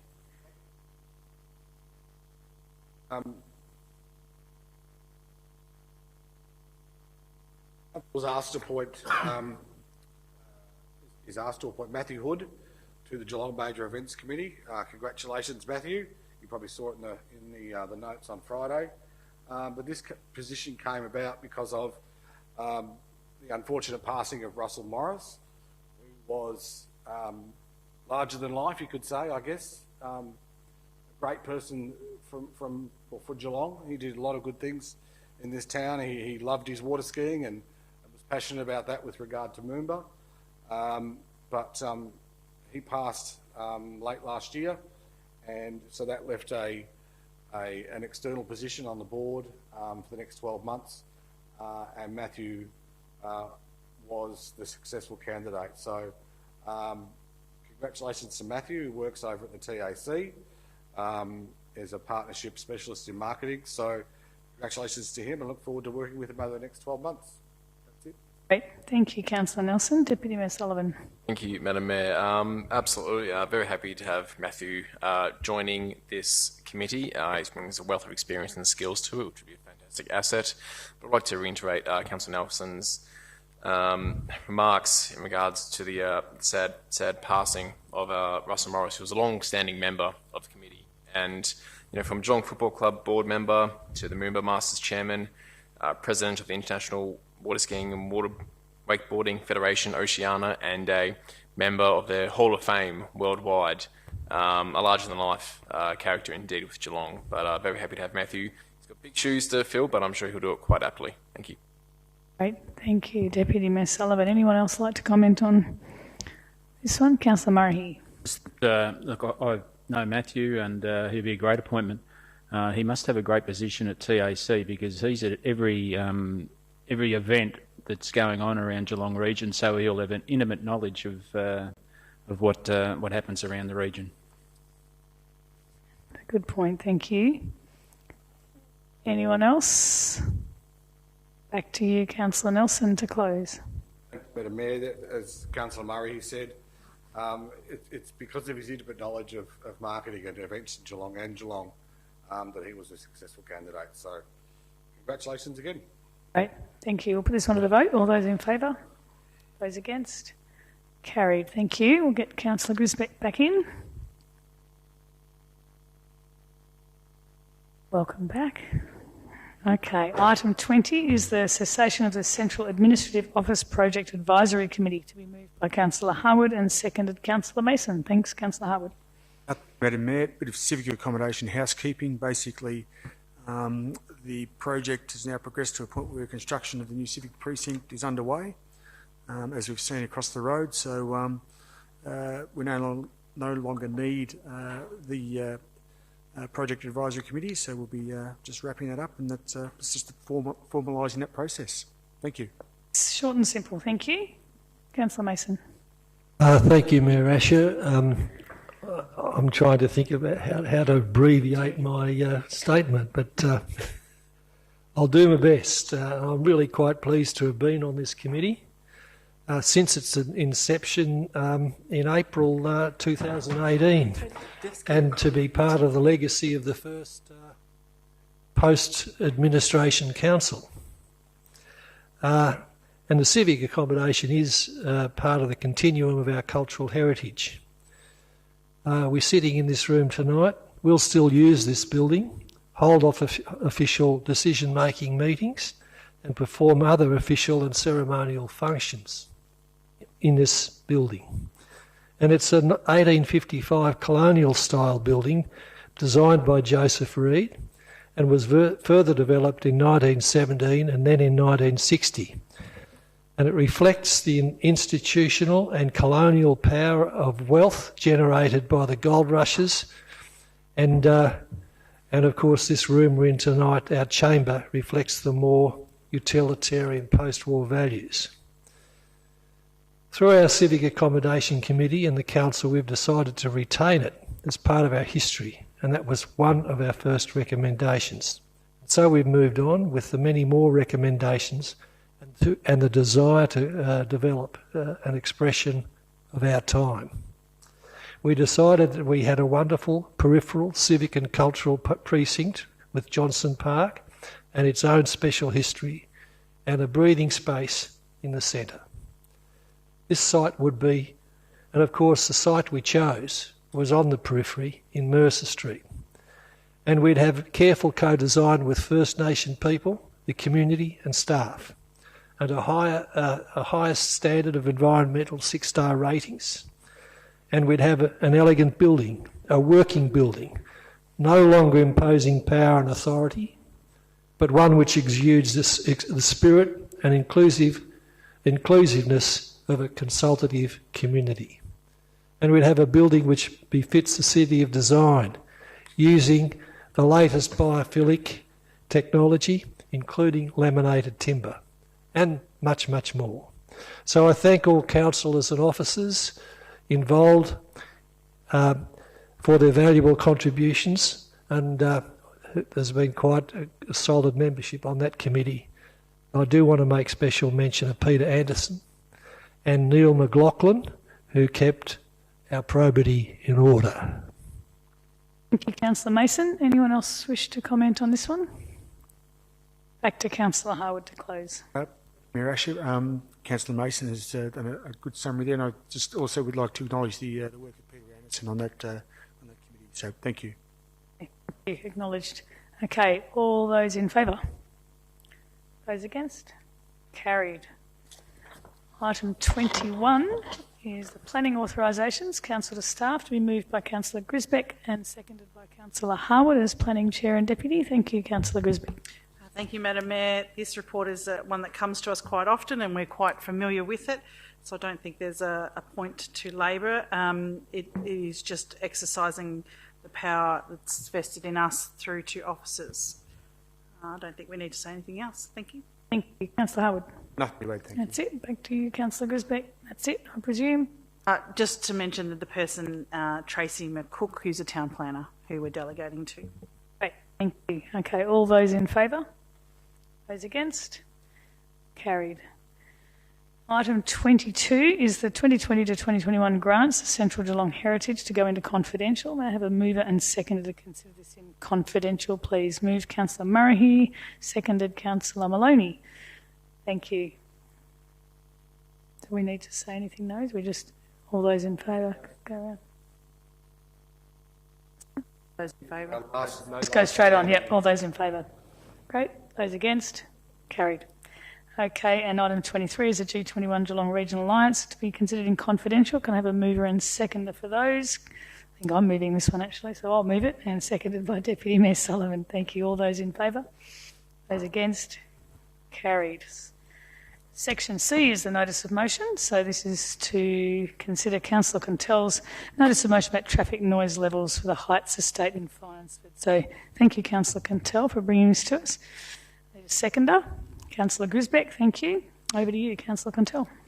Thanks, Madam Mayor. I won't spend too much time on this because this notice of motion was in front of us some time ago, but unfortunately I couldn't make the last council meeting, so I pulled it just towards the end, and appreciate councillors permitting that to occur. This is in relation to the residents at the Heights Estate in Finesford. As we know, and has been documented previously, they're extremely concerned with the noise levels emanating from the ring road, and have raised that on a number of occasions. There's been a number of representatives from different levels of government that have been speaking to them about this. We received a petition in December, as councillors would be aware, that we accepted in the chamber with some 220 odd residents, again requesting that we advocate on behalf of them in relation to the noise that's coming from the highway. We have written to Regional Roads Victoria, but what it's asking tonight is for council to elevate this to the Minister of Transport, asking them to seek a confirmation on the assessment of the noise levels, also to determine whether the noise levels are ongoing and will continue to be, and to put mitigation measures in place to reduce the noise levels and impacts from the Western Ring Road, the Geelong Ring Road. Western Ring Road is the one I drive on every morning, on the Geelong Ring Road, and also looking to potentially extend the noise barrier wall if it so is determined that that may be a solution. Okay. Thank you, Councillor Contell. Councillor Grisbeck. Thank you, Madam Mayor. And we might just need to make a slight amendment. I think it is the Minister for Roads and Road Safety who we need to write to. I think we might not have the right minister there in terms of transport. So it'd actually be the Minister for Roads and Road Safety that we would not need to write to regarding that. So maybe we... Maybe we can just have some confirmation afterwards whether we need to, if we can put in the Minister for Transport and the Minister for Roads and Road Safety. Wouldn't hurt to have both. Yeah. Yeah. Nice. Okay. It probably will just get passed to that office anyway.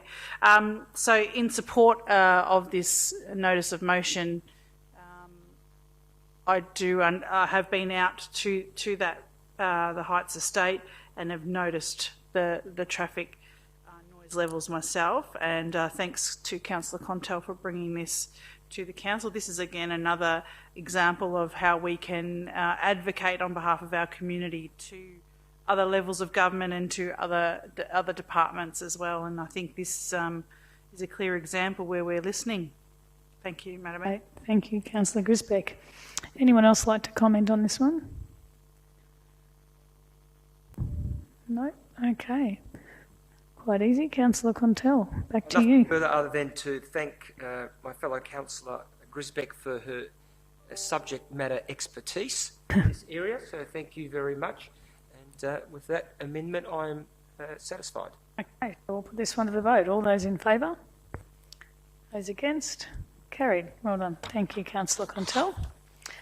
Section D is the record of informal meetings of councillors. Can I have a mover and seconder for the record of informal meetings? Moved Councillor Grisbeck, seconded Deputy Mayor Sullivan. Thank you. All those in favour? Those against? Carried. Need a mover and seconder for the planning delegations, to be moved by Councillor Harwood, thank you, and seconded by Deputy Mayor Sullivan. Thank you. All those in favour? Those against? Carried. Okay, now we're going to close to confidential, so I need a mover and seconder to close the meeting to the public so that we consider those two confidential items in today's agenda. So thank you everybody for listening in. We will now move by Councillor Nelson and seconded Councillor Grisbeck. All those in favour? Those against? Carried. So thank you and good night to all our viewers tonight.